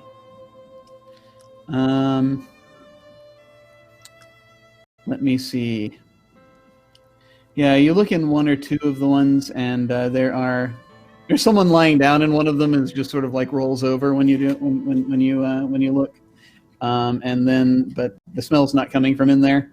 You look in a second one, there's nothing in there, and you're kind of at the point that it's got to be probably the one where the hurried whispering is coming from. He'll just kind of he'll go up and take a look in that one. Mordecai is hanging behind him, kind of keeping out of direct line of sight, but angling himself with the camera. Picture when Richard has the tent flap open. Richard, are you attempting to do so quietly?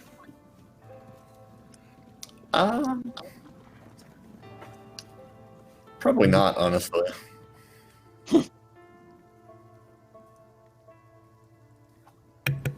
Okay. So as you're approaching, that man is going to come back out, and he's going to stand between you and the entrance to the tent. He's like, "You're still here?" Yeah.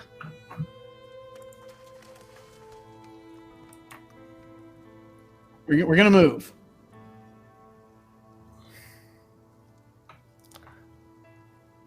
Right. I'll just kind of step back. Looking into the tent, does Kai notice anything strange? Please make a notice roll. See if you can see past this large gentleman. Okay, and because you mentioned notice is a skill, I happen to have taken notice as a skill. Right. And you put how many dice did you put into what die level did you purchase up to in notice as a skill? 10. Okay, so you dumped like at least 4 character points, possibly more depending on what your smarts is. Smarts. Let me look. Smarts are 10. Okay. All right. Yeah. So it's to be only 4 points. Okay. So yeah, go ahead and roll your D10 and your D6, and whichever one is highest is the one. It makes sense for your character. I just trying to get at your character. I can't see it yet. 5. Now 5 normally would be a success. You need usually a 4. However, because this gentleman is in the way, there is you're not quite as successful, but you can see, it looks like, what you can see is that it looks as though there is someone lying down in there, and then there's another person you think that's just out of your sight. You can kind of see, based on the way that you can kind of see like the edge of that person moving back and forth. Is everything all right in here? Is someone sick? Everything's fine. Insight check. Whatever the equivalent of that is. Well, that again would be noticed, but I'm just going to give it to you this because you did well on that notice. And yeah, you can tell it's usually either like notice or persuasion, depending on kind of the circumstances of the thing. This guy is not. Things are not well in there. Probably you don't think this man is not a very good liar. Richard will just say, I think he should let us check, just in case we can help, and that he's going to activate the fear power. I have to make a psionics roll. Yes, sir. God's magic. Ooh, awesome. You aced it, so... because the dice does explode, which is lovely. So that's a success with a raise. Okay. So how does your fear power work? Remind us. Give me 1 second as I find the description of it. Cannot remember if I actually... Rolling dread it, they effectively make a fear roll. Extras who fail are panicked, and wildcards roll on the fear table. If it's at a raise, the fear roll is at a -2, and wildcards at a +2 onto the table results. Okay, so these are these are extras that you're encountering right now. So I'm gonna just do a collective die roll for them. Let me actually wait. There we go. Okay. This is their spirit. Okay. Yeah, I'm just going to do a collective. They've got a D6. I'm going to roll that. And whichever is higher. I got a 6, so that's going to explode. 4. So that's also a 10. Which is, it's at a -2, right? Because you got a raise. Yes. So does anything from that power description happen if they succeed at the roll? I don't believe so, no. Okay, all right. Yeah, they got a success. They got a success with the raise still. But I mean, they didn't... See, the interesting thing is the way that I kind of like to do these almost is that I'd say it's versus your power. So I'm going to say it still has an effect here. And so he's a little bit like, he pulls back just a bit. And what does this look like when you activate your fear power? In terms of what it looks like, to anyone but him, nothing. However, to him, he might see me as much larger than I actually am, or see me as a manifestation of one of his worst fears. So we go briefly in the head of this hobo as he's looking at you, and we see from the audience perspective, we see snakes coming up out off of your head, as if you are some kind of Medusa. And he's like, and he immediately pulls back, and he is stunned for a moment. He's kind of so he's moved aside. He's probably going to try to do something in a second, but you've got a moment if either of you would like to do something. I'll take that moment to try to push past him and look in. Yeah, Mordecai is going to try to slip underneath him because he's skinny like a twink. He's going to try to slip through. Okay. Yeah, no, you're good. You both can make it into the tent. There's a woman in there who is dressed also in old pair of trousers and shirt, and lying on this pallet at the back of the tent. It's not a tent. Is it what? You broke up. It's not a very big tent, but lying on a pallet near the back of the tent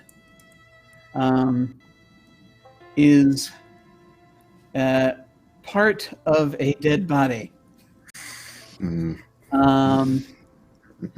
What you're seeing it looks as though not all of the flesh is on it. Looks as though the flesh has been torn away, and this body has been dead for a while. And I now need each of you to make a fear check. This is a spirit roll for each of you. Excellent. Spirit, that one. Okay, 4. Good. Okay. 4 is what you needed.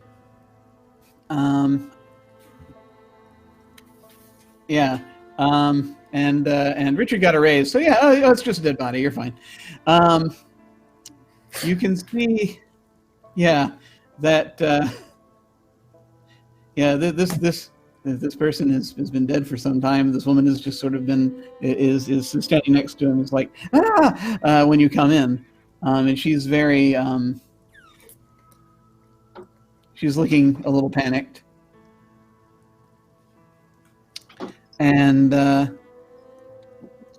this was a man.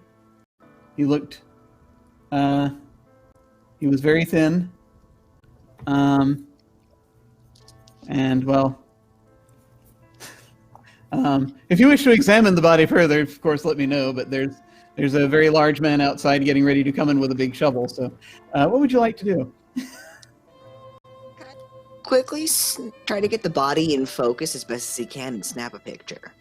Excellent. Now, do you have Did you take a skill particularly that you use with your camera at all? I'm trying to remember. I took weird science. That will do. Okay. Yeah, Weird science that'll and do. Smart roll. Give me a second here. Smarts is a D6. 4. Okay. You quickly raise it. You get a shot.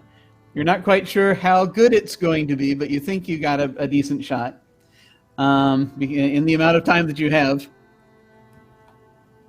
Yeah, he's down there trying to adjust it, looking up, trying to make sure Yeah. he's not getting caught, focusing the lenses as best as he can. Big man comes back inside. Is coming, leaning back into the tent. He says, "You got to get out of here." Could you mind telling us what this is? And he just sort of looks, and he just sort of is shaking his head. He says, "There's no good. There's no good for you. You got to go." Kai's gonna reach into his wallet and pull out a dollar bill and hold it out. If you guys are hungry, maybe here's some money. You can go get food. Okay, you must make a persuasion roll now. Did you take persuasion? I did. Okay, make your persuasion roll, please. Your persuasion die and a d6, whichever is higher. 3, unfortunately, not quite enough. It's up to you. Do you wish to spend another Benny? One of your. Again, I think you still probably want to hold on to the ones that the audience gave you if you want to use one of the regulars, but it's up to you. You may roll if you wish to spend. Okay, sorry. Yeah, no, he's like, he's just basically still holding the shovel. He's like, he's like, it'll be gone. It'll be gone by the time the cops get here. Kai's just gonna gently slink behind Richard. Maybe we should go.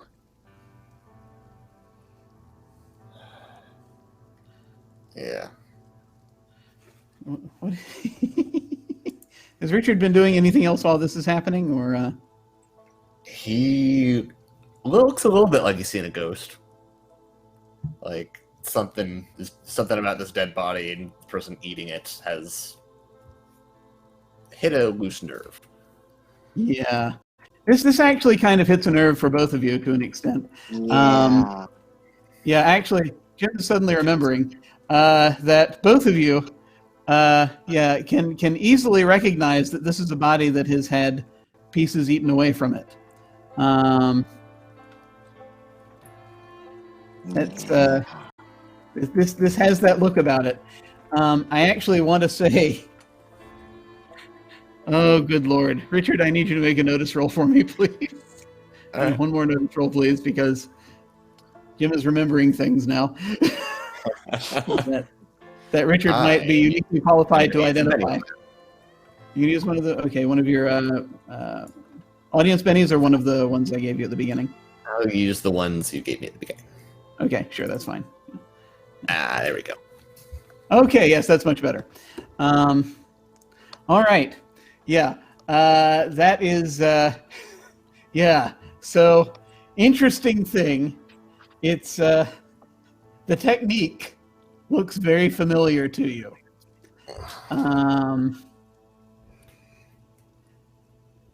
They got pretty far on this one.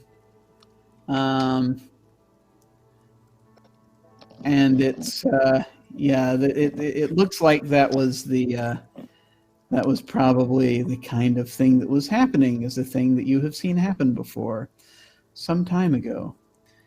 You briefly have this memory of people inscribing a symbol on a wall and on their foreheads and on their victims. You don't see any sign of that symbol here. But the way in which the flesh was torn away, this is unmistakably the same process. Cool. Mm-hmm. Richard is not moving, just staring. Richard, come on. No response. Kai's gently going to put a hand on the small of his back. How tall is Richard again? Like 6'? 6'2". And Yeah. he's beefy, right? Roughly 220 pounds. He's a big boy. Big. So Kai's just going to gently try to use his twink self to urge Richard toward the door as best as he can. He's like, come on, let's go. Yeah. Richard is about eye to eye with this guy with the shovel. He's like, you go on now. And you can tell he's clearly scared.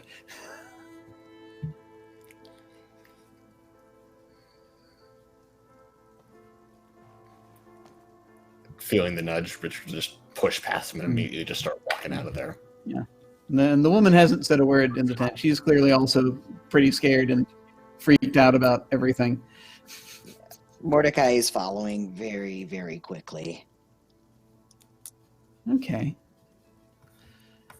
The hell was that all about? Let's just get out of here. I agree with you, but we both know what was happening in that tent, but why would you not want to get out? Why would you just stare him down like that? It's a long story. Let's just get out. I don't think this place is really a great place to set up a carnival. Neither do I.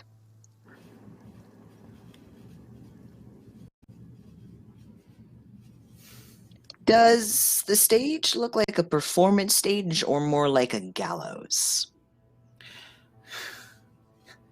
It's interesting. It's not quite high up enough to be a gallows. There is. The funny thing is, it looks more like it's a low kind of speaking stage. There is a little.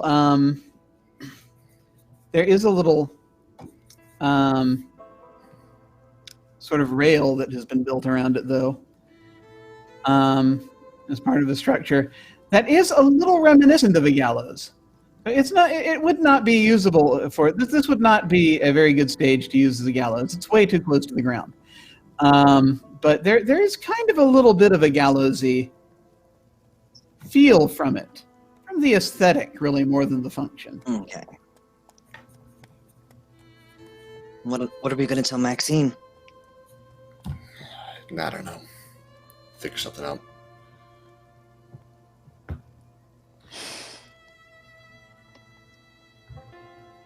This doesn't sit right with me. We have to help them somehow.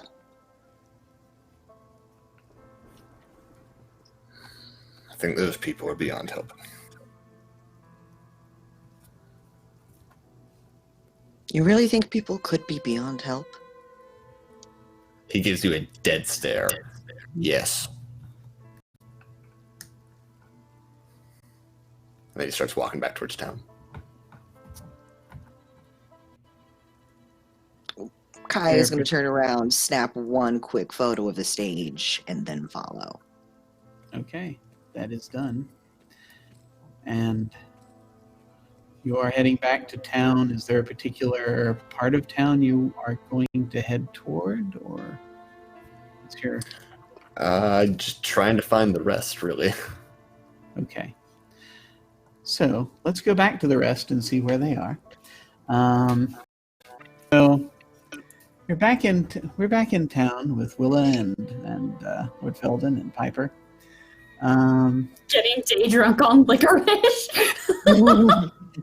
The licorice actually is not alcoholic in and of itself. Okay. No, So the that- alcohol will probably evaporate off.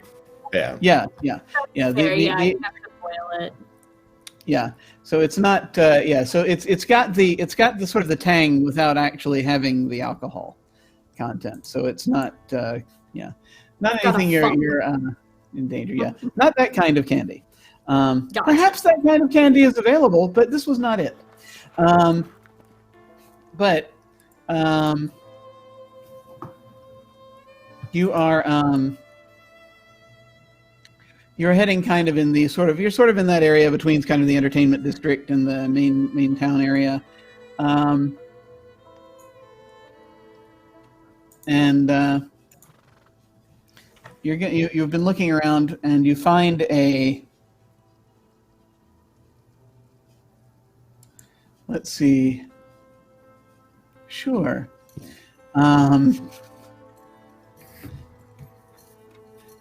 You find a place called the Mirror Hotel. That's not ominous. Not at Did you all. say mirror or mirror? Mirror. Okay. Mirror. No. Yeah. Like the thing that you look in and that someone looks back out at you. That's, Cool. that's someone that looks almost like yourself. Yeah, someone that looks almost like yourself looks back out at you. That's creepy. It's accurate. Does it look like a place that we could afford to stay at? Yeah, it's actually not very. I mean, this, like I said, this town doesn't. It doesn't look as though it is being used. It looks like this is kind of the off season for whatever Gotcha. folks will come to stay in this place. There's like the town has like basically. I mean, most of the folks. This sort of this area. You've got the town is here to support the few farmers that are in the area. And some folks that do kind of industrial jobs in other towns, to an extent, or in other places where they have to travel a bit of a distance. But stuff that's more local. And then the one tourist thing is the pillar of smoke. So it just sort of depends. But yeah, I mean there's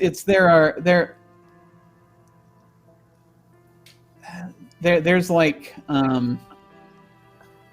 a plant not too far from here, from what you understand, and that's kind of there's a where Hexaco operates not too far from here. They're an oil company, and Okay. probably most of the people in this town now probably work over at the Hexaco facility, but that's like 10 miles from here, something like that. 5 to 10 miles. You can tell by the other dust cloud that's over looming the horizon. Oh no. All right. Well, seeing as how it looks like it's a place we can afford to stay, shall we? Maybe I can All try right. to offer them a deal with the business we bring in. Yeah, it's not too Go shabby. for it. Sure. All right. So you're going to head into the hotel. And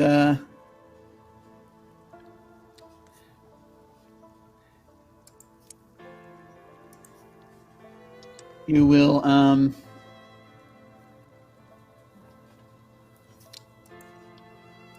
you'll see that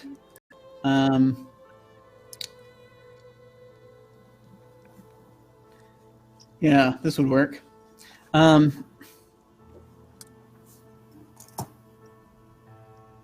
This hotel actually has a let's see, still afternoon. No, you're good. So it's a decently appointed lobby. And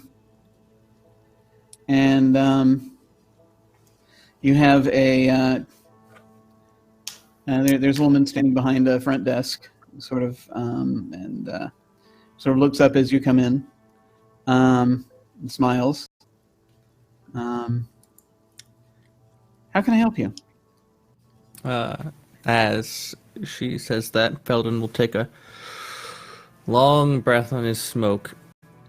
And as he does that, use his power boost trait on his own persuasion. Excellent. All right. I believe I roll spellcasting for that. You do roll spellcasting for that. Pew. You are successful. Right. How high? So You're boosting it by one type, yeah. Yeah, unless I get a raise, it's just one step. Yeah. Yeah. Awesome. So okay. and it takes big pull on that. Drops it either in a convenient ashtray or trash can or other receptacle. It says, yeah, they've got ashtrays here. lovely lady, the carnival coming to town, and let me tell you that just for the lower price of giving us half price on rooms, we can bring in lots and lots of convenient business for you. Make a persuasion roll, please. Will do. I don't have a good way of changing my persuasion to a D10 temporarily, so I'm going to manually roll a D10 and D6. Well, this is going to probably go well because, according to the reaction I just rolled, she's very impressed. That is a 7. Okay. Yeah. So as you're coming in, she smiles as you come in. She's older. She's she's like in her she looks like she's in her 40s maybe. She leans forward and she says, "Oh my goodness, that's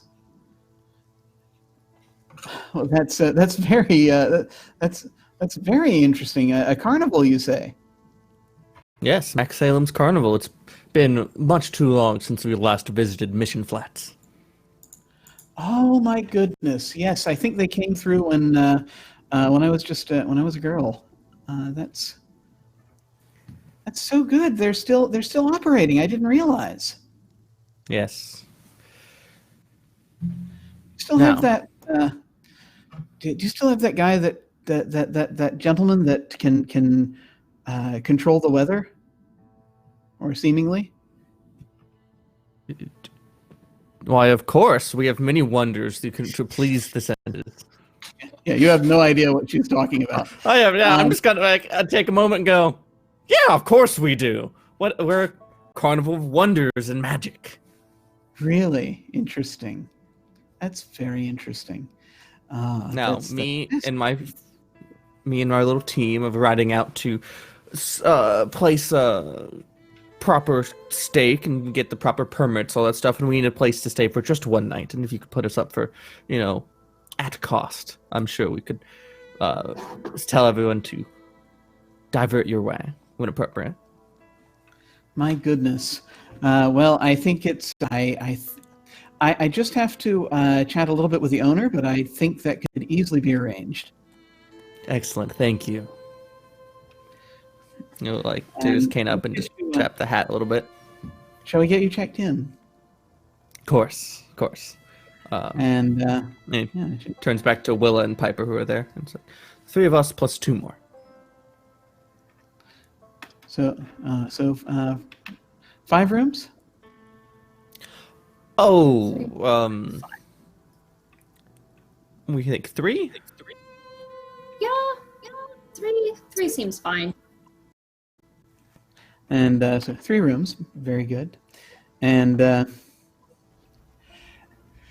she'll bring out the registry, and she will turn the book around and have you sign the registry. Yep. And you see if Felden signs registry, he puts down as James Felden. Very cool. Very cool.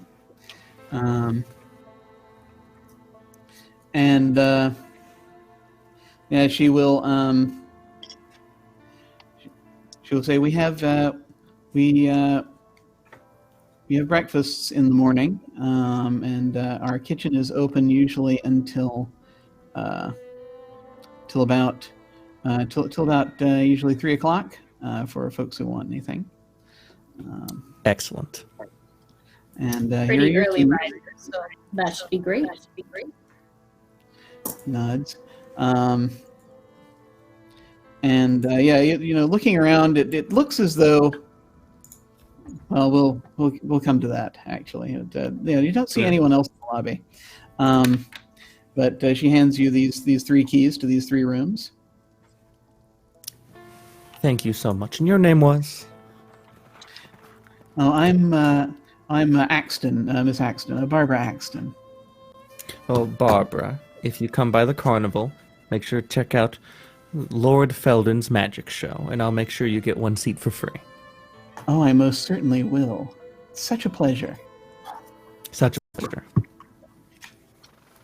Willa turns around so that Mrs. Axton can't see her, and she just kind of like rolls her eyes and begins to walk upstairs. I think Piper would join in on you and just be like, We might want to grab the things from the truck. Oh, I'll get it. Oh, that's a good idea. Yeah. Felden will chuck 2 of the keys to you, and he'll head out to grab all the stuff we left in the truck. Yeah, it's going to be... Yeah, those of you who are in the hotel just sort of looking around, it's pretty easy to tell. You think that you're probably... You don't think there's anyone else staying here. You're up on the 2nd floor. This hotel has 3 floors. You're up on the 2nd floor. There is a 3rd floor where there apparently are like a couple of suites. But she gave you regular rooms. so just one quick question, just to clarify. The check-in and we currently are on the 2nd floor. So we have not been to the 1st floor. Oh, no. You checked in on the 1st floor, and then you went up a flight of stairs. I apologize. I should have thrown that in. No, yeah, it's totally okay. Just wanted to make sure. There are rooms on the 1st floor, but it's mostly rooms and kitchen on the 1st floor. 2nd floor, there are rooms. 3rd floor, there are suites. Okay, cool.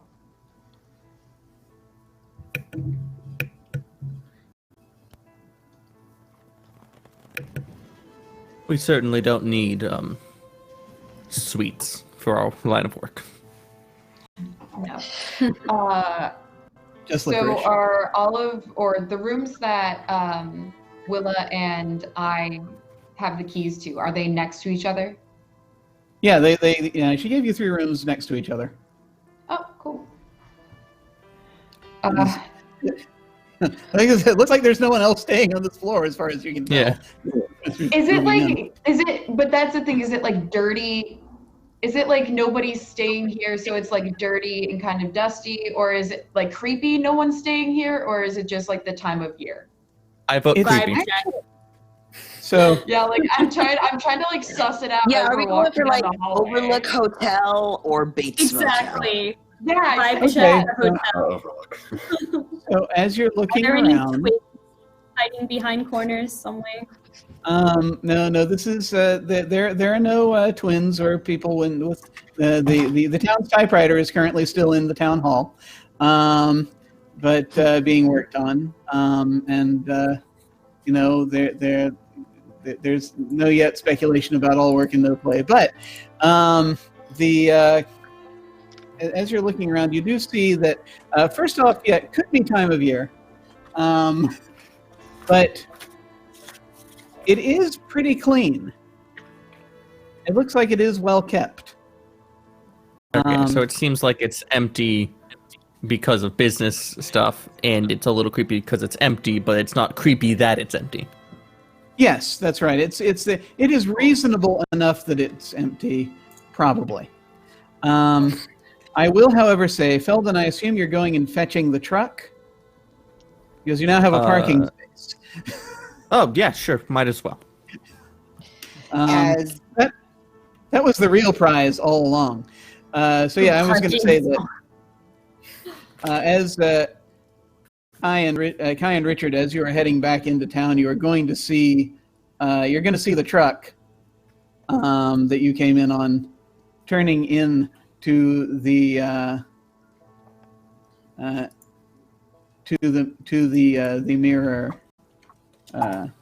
Mirror Hotel. All right. Kai is going to look up at Richard. So, how do we want to break it to them that the Northfield is not a good idea? There be cannibals. I don't know, really. Figure something out. Leave the talking to me. Longer than we need to. Yeah. I understand. Felden jumps out of the truck and sees you. Just there's a light wave as he goes to the back and starts grabbing equipment. Mordecai's just gonna slide right up to Felden, lean up against Chopper. So the North Field is not a particularly good idea. And he's going to explain what they saw. Just flat out. As you start to explain, you're like, can you help me carry this stuff inside? Yes. And by the time you're done, he's a little more graven-faced about the whole thing. I mean, Max Salem's carnival's set up in worse places. This is true. I think we mayhap need to tell the girls and then have a vote. Oh, I'm not saying that we certainly should stay. I'm just pointing out that this isn't necessarily 100% out of the question.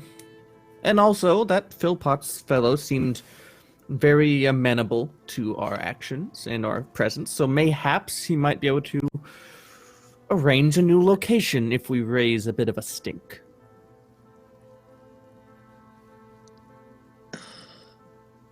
The raising of a stink is what gets me concerned, because we are strangers in this town. In worst case, we leave. Such is our line of work.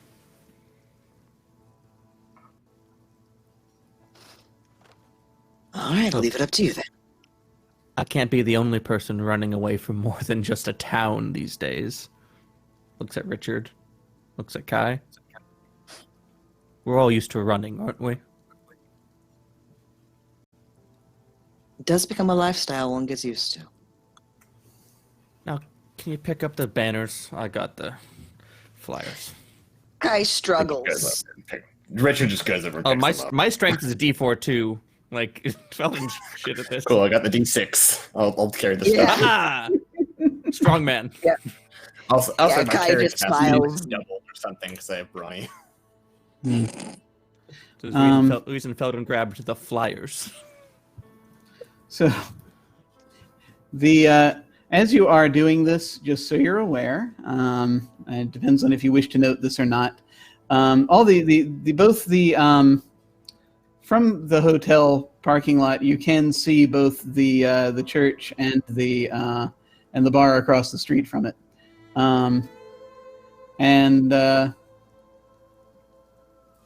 you do note. Actually, yeah, go ahead and this is the thing for which I will ask for the three of you to make notice rolls, please. Okay, don't. Notice. Roll no teache.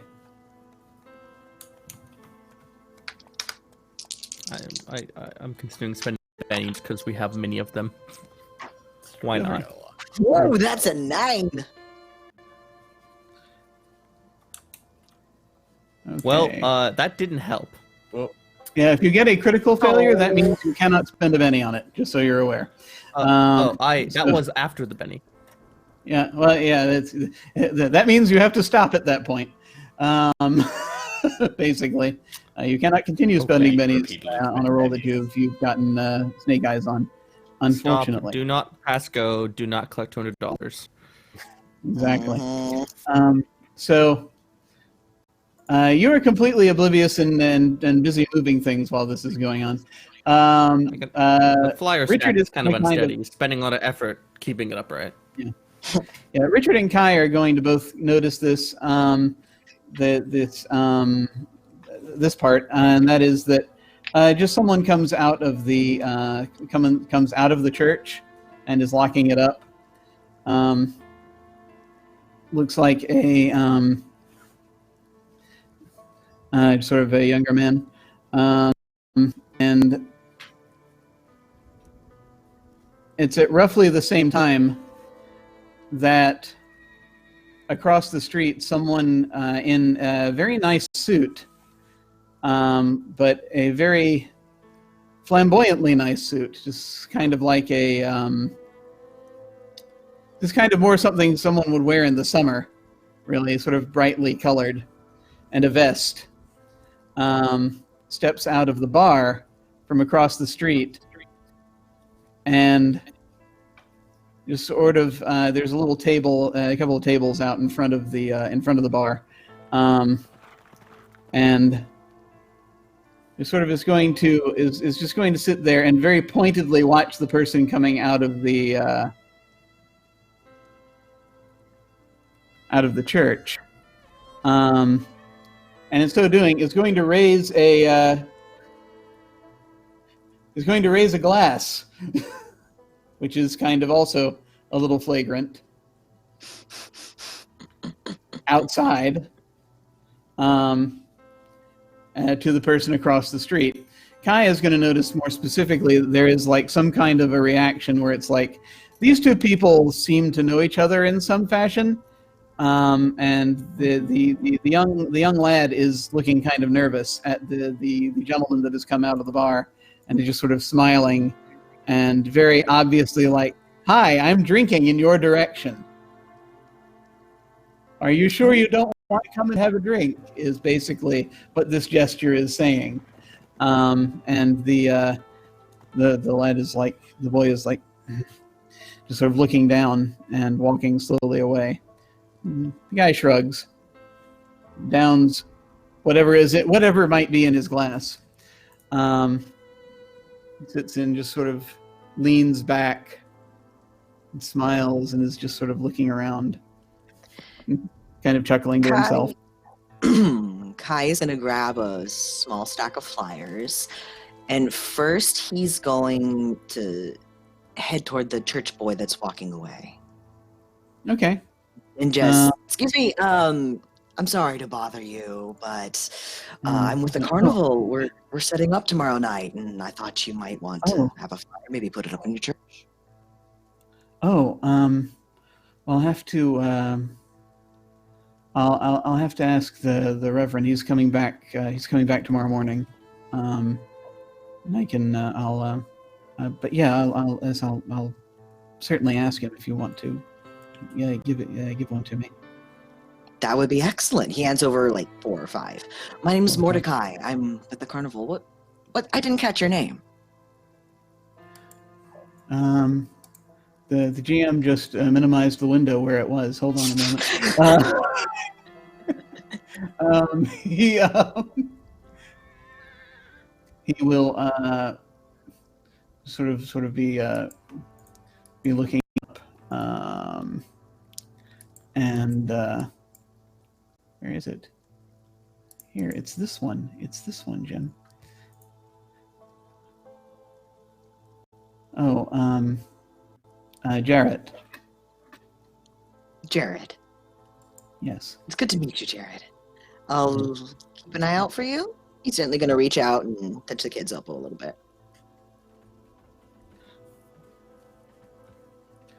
And he'll say, yeah, maybe, sure. And he'll take it. Seems as though there's something on his mind. He sort of nods and he takes the flyers, and he will continue on his way if you do not stop him. Nope. Kai is not going to stop him. And then he's going to eye the man drinking on the patio, just kind of lift an eyebrow and he'll hold up a flyer. Just like, you want one? Oh, yes, bring that over here if you wouldn't mind. Yeah, Kai's going to just meander across the road and lean against the railing of the bar, pass over a small stack. Name's Mordecai. I'm with the Carnival that's going to come setting up soon. Oh, excellent. Wait, which Carnival? Maxine Salem's. Maxine Salem's Carnival. Mm-hmm. Her papa it has retired. been a long time. Decided to take over. Oh, I wondered when that old fellow was going to retire. Well, retire, because let's face Excellent. it, he's not really going to retire. Oh, one supposes not. One supposes not. Well, and so his daughters picked up the torch, eh? Mm-hmm. Are you the owner of this Any establishment? folks coming? This establishment here? Yes, sir. And he just sort of glances back at the bar, and wait, He says, "Oh, no, I don't know. No, not this one, no." "I do own that one," he says, pointing at the hotel. Oh, all right. So that was your young man I was talking to earlier. Jared? Well, now remember, Jared was coming out of the church. Oh, sorry. That was a Pepper mistake. My bad. Yeah. Oh, you own that hotel? The Mirror Hotel? I do. We happen to be staying there for the night. Our train gets in tomorrow morning. Well, I'll probably be seeing you over there in a bit. Then. What's your name? Yeah. "Oh, forgive me my manners." He stands up, extends his hand. "Michael Taylor." Eller. And Mordecai is going to give his hand a squeeze and pat the back of it gently. "I'm actually running for public office in this little town in a little bit.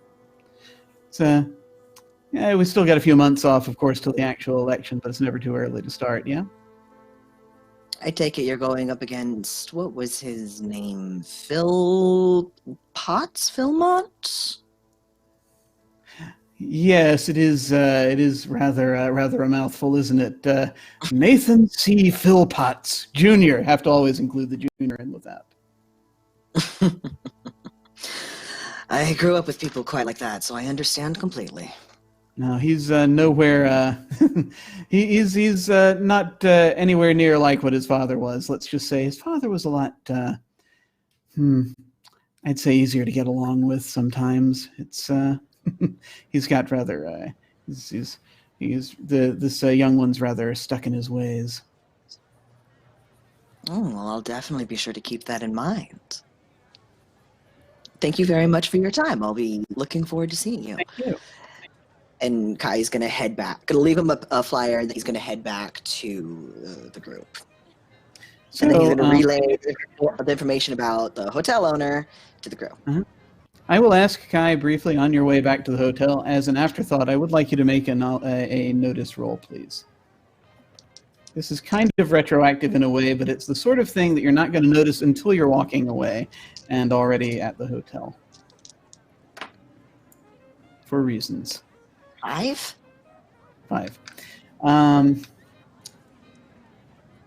So it occurs to you, maybe he just takes care of himself. But the gentleman you were just speaking with looked like he was in his 30s.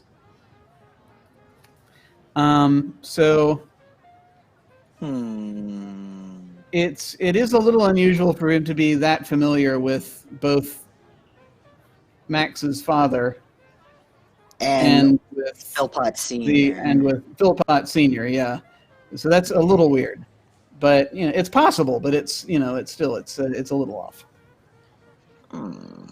Okay. Kai's going to mention that to the group too. Just casually throw out that. Also, I think the hotel owner does not age. Yeah. So where are we assembled when the conversation is happening? Let's go up to the room. Everyone is reassembled. Where is it? I'll just say at this point I've come down, watched them struggling to carry the suitcases, and just be like, "Don't worry about it, I got this." And Willa just picks up the 2 heaviest ones in both of her arms and starts just marching them up to the second floor. I can carry a suitcase. It's okay. Yeah, Pepper does the same thing. Save your strength for the illusions. The crowd pleaser. You negotiated us a really good room deal. It's the least I can do. Hup, hup, hup. Mordecai's just going to kind of elbow Felden in the ribs. Just like, you win some, you lose some. Rely on your natural skills.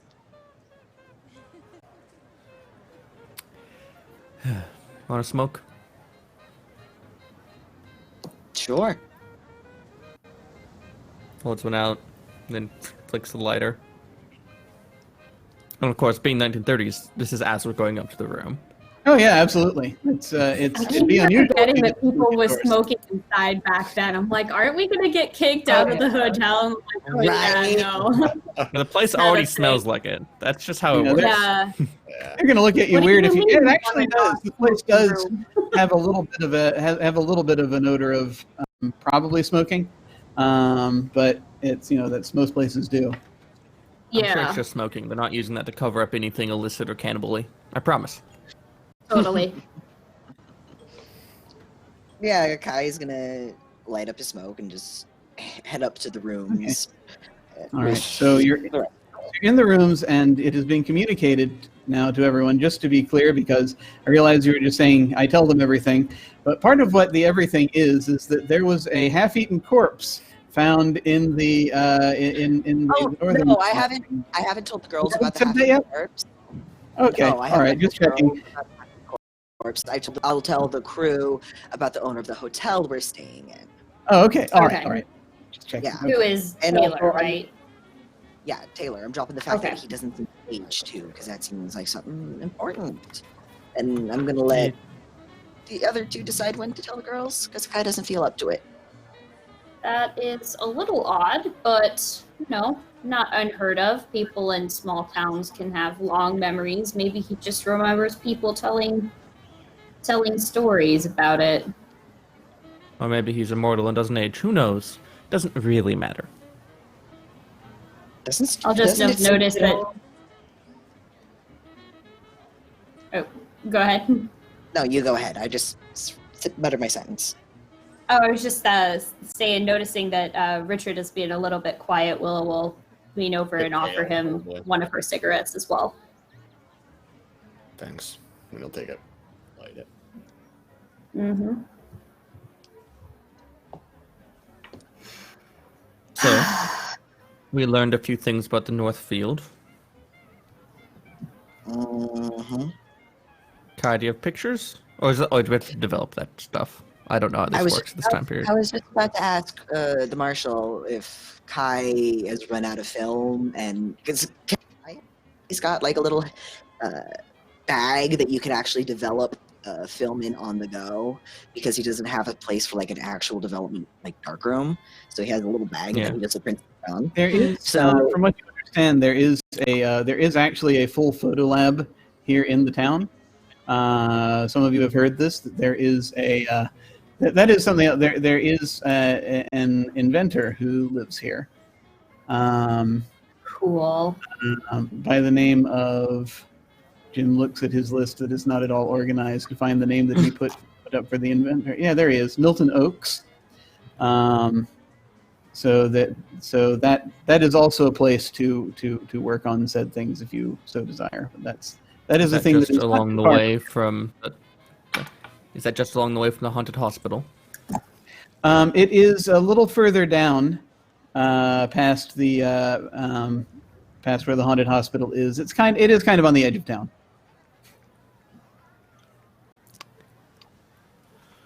Well, The allegedly haunted hospital. that's just what I've heard. You were just taking some pictures of the site. I mean, we've done this enough times. Is it like bad to set up? Look for good, flat, even land, all that good stuff. Kai's just gonna look at Felden. Are you going to tell her, or?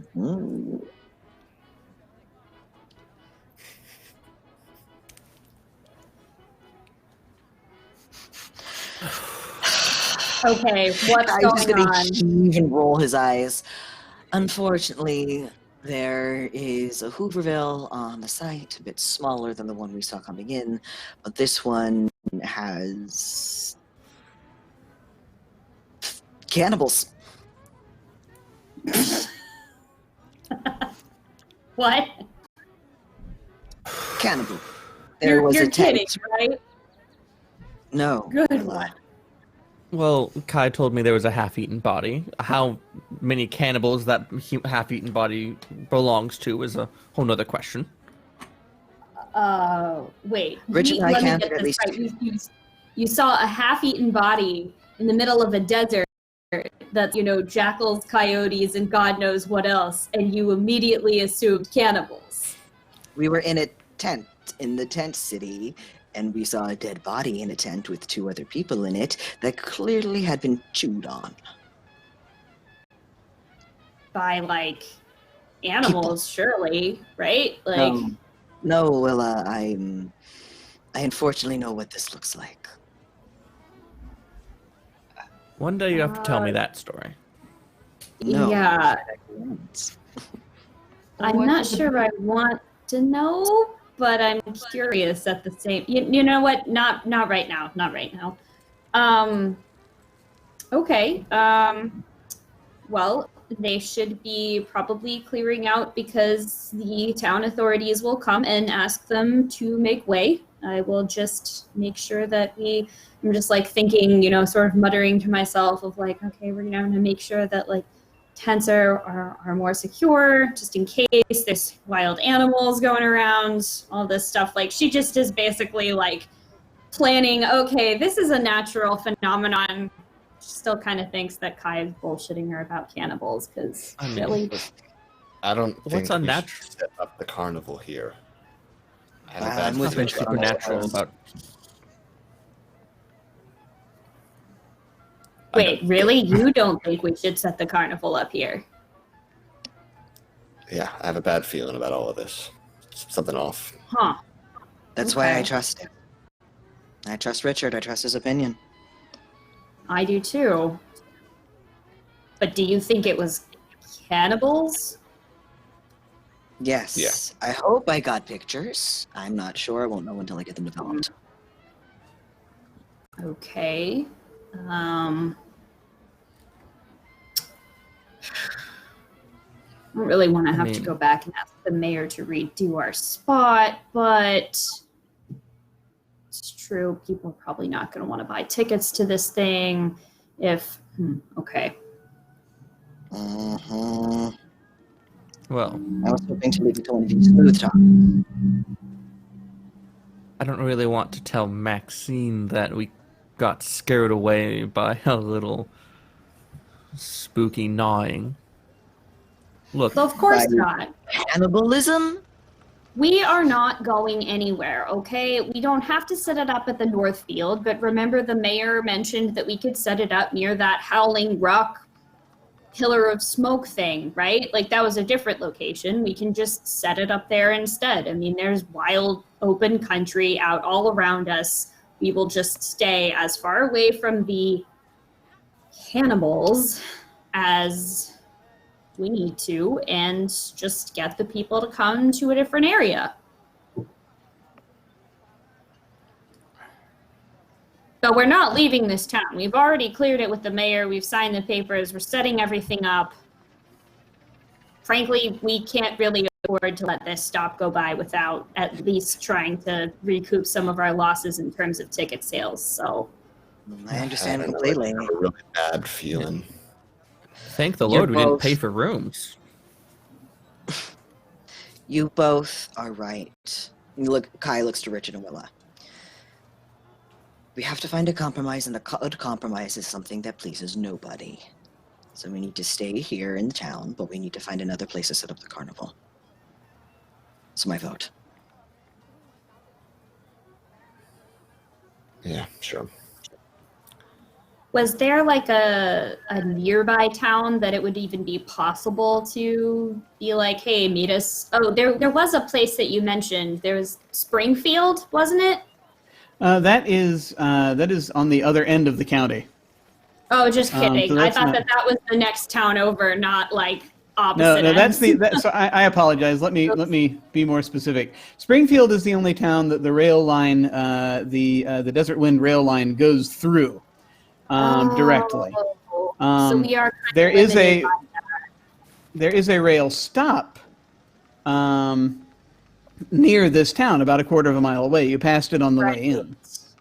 Okay. Springfield, however, is like, many miles to the north. Oh. Something like one might even say dozens. Okay. And Springfield right now, you've actually already done Springfield. That was going back the other way. This is one of those points. This is one of those sort of weird choke points where you're coming in, sort of like It's all heading back this snaky. way. Yeah. Yeah. Yeah, what if? I You said- don't like. Oh, go ahead. Sorry, Felden. Well, Kai brings up a good point. Compromises please nobody. And frankly, if there is some, let's say, illicit cabal cult of cannibals that will Eat our faces in the get night? in our way. Yes, all those things. Then we really shouldn't stay here. Now, one, cannibal out in the field, intensity. That could be that they got unfortunately hungry. Those are the times we live in. But if there's something deeper, then maybe Richard is closer to correct. So how about, instead of a compromise, we come to consensus on if we should, and we investigate. I In the think meantime, more or less. go forward with some of the permits, and while on the side, we figure out what exactly is going on in Mission Flats. It's more or less at this point that there is a knock on your door. On the door of I'll whichever go room in. you're currently inhabiting. Probably the middle one. Yeah. Kai is gonna look through the peephole. Standing outside is Michael Taylor. He's crossed his arms and is leaning back and he's smiling and he's looking directly at you. He's gonna turn over. It's the owner of the hotel. I'll greet him. Kai's just gonna open the door casually. Hello, Mr. Taylor. What brings you here? Good evening. And actually, he has his hat off because he is a gentleman, and he's indoors. And he is indoors. And he will. He nods. He says, "Well, just before I remembered that you lot were here. Just before I head up to my suite, and I just wanted to mention, I have heard that you might be needing you might be perhaps in need of some space. Possibly, if you're bringing the carnival in, yes. So it occurred to me that you might be in need of some space. I have More spaces to set up in it's better. I have a vacant lot on the south end. If you want, you'd be free to use it. I wouldn't charge you a dime. Really? What's the catch? I'm not saying we won't do it, but nobody gives anything away for free. Especially not He during smiles. I'm giving a stump speech tomorrow at a spot that I think is probably where the mayor was wanting to put you.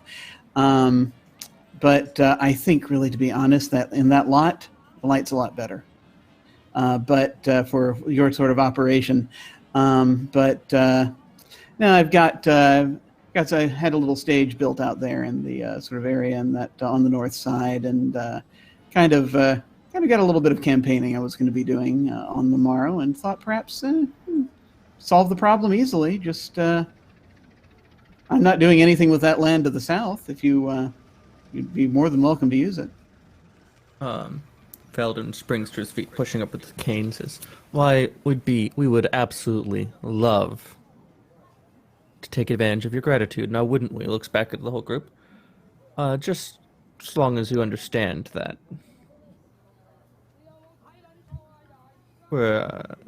we as a folk stick together, and if this is something with a backhand on it, we won't take it kindly. No strings. Yeah, pretty much what he said. Oh, believe me, no strings. Nothing like that. Can I get a beat on this guy? I was about to say, Yeah, same. Perfect time. I don't trust this. Notice rolls This is all why around. I made spirit my highest stat, You said y'all. sometimes you can roll persuasion for these things.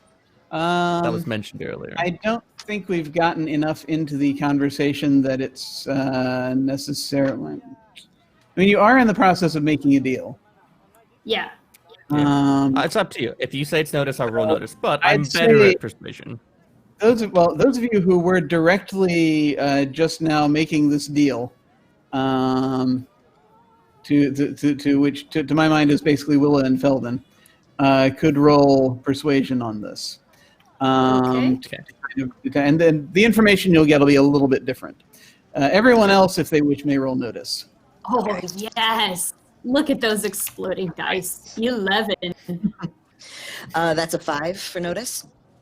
Also Okay. 5. It's a lot Excellent. of 5s. Okay. Many 5s. Willa is gaining an unusual amount of insight. So, Felden and Usual Will. for me, but unusual for the dice. So, here's what happens. You basically what everyone's gonna who rolled notice is basically going to note is he seems very sincere. He clearly has a lot of stuff going on, but this seems very much a very simple. This is what I want right now, as far as the deal goes. He does seem interested in your group, curious perhaps. What Felden will notice is that there's something in this conversation. He seems to be harboring not exactly some kind of. It's kind of like he knows something about you and Willa while he's looking at the two of you, and it's like he's maybe hoping for later deals of some kind. This seems to be an opening salvo. Willa notices this as well. But, and as this conversation concludes, this is what you will see. He will say, well then, I suppose that's all settled. I'll leave you all to it, and have a good day. Awfully nice to see you all. And with that last thing, as he kind of turns and is walking away, Willa, you notice he addressed that last sentence very specifically, and it was very subtle, and you wouldn't have noticed it if you hadn't been standing exactly where you are and in this conversation. He addressed that last sentence not to anyone in particular, but to someone, as though he was speaking to someone standing right over Felden's shoulder. And I have no idea what Felden, you're talking about. as soon as he walks away, you feel a hand Oh God, not now, please. rest on your shoulder. And you very faintly in the back of your head, you hear the voice say, "Ah,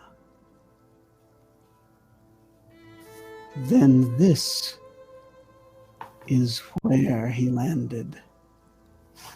This is where it could all end." And that is where we are going to leave it for this week. Oh my God, Jim! Wow. That's Holy you all. crap. So much. Ah! Oh my gosh. Wow. Thank you all so much.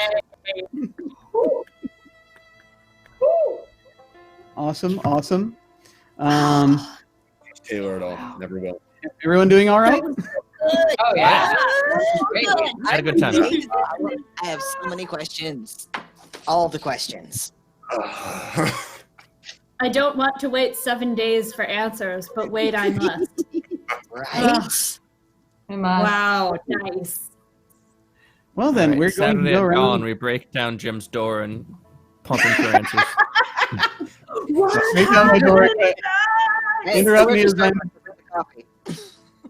break down my door. So if anyone is watching my stream on Saturday morning of Frostpunk, and if I suddenly get yanked away, you'll know what happened. We're gonna go around and do our outros. Feel free to give any impressions you had of this session or favorite moments or what have you, and tell folks where they can find you. We'll go reverse order. We will start with Pepper. All right. Hello. My name's Pepper. I use, as you can see, they them pronouns. I play Kai. He uses he, him pronouns. My Twitter, you can find me there, is them4815. And I have quite a storm of thoughts and feelings and emotions. Especially because Kai, personally, I want to see Kai and Piper go to town to the candy store together because Kai has a sweet tooth. So I think those two would have a lot of fun being literal kids at a candy shop. And I'm just thrilled to see what's going on with the spooky this whole place. Awesome. It's very uncanny valley. I like it. Awesome. And now, of course, we shall continue on down to Nat. Hi, I'm Nat. I've been your smarmy magical liar today. I had a great time playing Felden. You can find me on Twitter at CrimeNet, just right up there. I do TTRPG, design, freelance layout, and editing work. Hire me. You can also find me Mondays on Chromatic Chimera at mathing 6:30 Eastern Time for Wildmount Daring and Divine, where I play another smarmy magical liar, but this one likes to dance. This has been absolutely fun. This was a great time, and I really enjoyed getting to put on the fake charm as Felden. That was lots of fun. Let's throw it over this way, over to just one of my favorite beans, Anna. Hello. Indeed. Yes, I am Anna, also known as Nymeria941 over on Twitter and Twitch. You can find me here being the no-nonsense Carnival business manager, and also tomorrow and every Friday for the next several weeks, actually, I play in the City of Mist Dead Winter game over on Chromatic Chimera. So that's like a superhero noir style thing where all of the characters are embodying different mythoses. So we have different characters from myths and legends that live inside of our mortal forms. And that starts at, 6 p.m. Eastern. I'm on the West Coast, so time zones, but yeah, it's good stuff. Favorite moment from today? Definitely trying the alcohol licorice, because I did not expect we were going to have a candy store shopping episode, but I now know that I need that in all of my RPGs. It was great. Licorice Candy is the roleplay. most important fundamental building block of any RPG, I think. And over to Colin. Right. Hi, I'm Colin. My Twitter is literally just my name. It's right there. I am also a part of the Wayward Expedition, Past Rise of the Rune Lords. If you like Pathfinder, if you like radio dramas, we've combined the two. The episodes are I think there's 8-9 episodes out now. You can, if you just go to my Twitter, it's literally in my bio. You can find the link to the website there. And favorite moment, I'd probably have to say just how like Pepper said, all of just the uncanny valleyness about it. With everything, there's just something off, and I'm like, it's just this one aspect. I don't know what it is, but there's something off. Mm-hmm. It's like when you come home and and someone's moving furniture 3 inches to the right. Yeah. Yeah. Excellent. Awesome. And finally, Ray. Oh, hey, I'm Ray, or with a brick on the interwebs. I play lots of tabletop games, apparently. My schedule is packed right now. You can find me tomorrow here at, it's on my calendar, 6 p.m. EDT. I play with a bunch of great people playing a terror RPG game that's kind of like 10 Candles, but it's heavily modified and very fun, and it's set in Stephen King's universe. So it's very spooky, it's very crazy. We're getting towards the end of the season and a lot of crazy things are happening. So thank you to those of you who joined from chat that I knew from that game, because that's awesome. But I also run a D&D 5e campaign on the Scroticus Academy on Tuesday nights. So you can kind of find me everywhere. But if you follow me on Twitter, I have everything listed there. But everything was great here. My favorite thing is just watching everyone kind of mesh for the first time.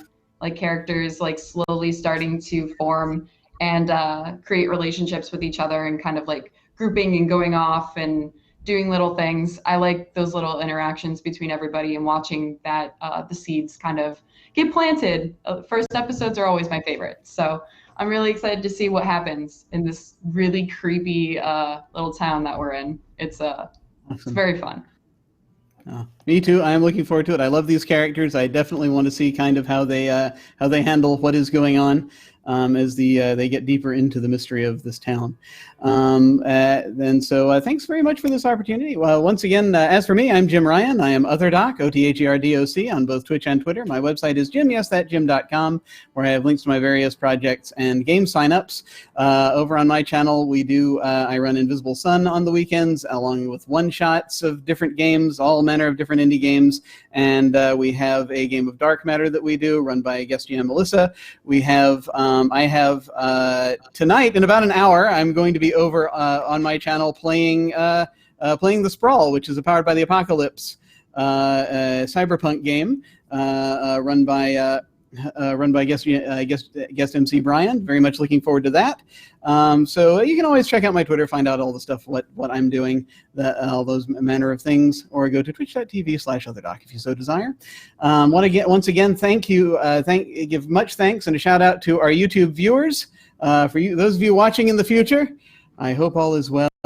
And very pleased that you're coming and checking this out. It is awesome. Also want to thank once again our sponsors, Fantasy Grounds and World Anvil.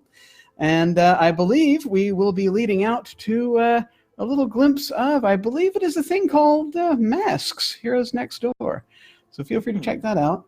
And I will see you next week. Farewell. See you, folks.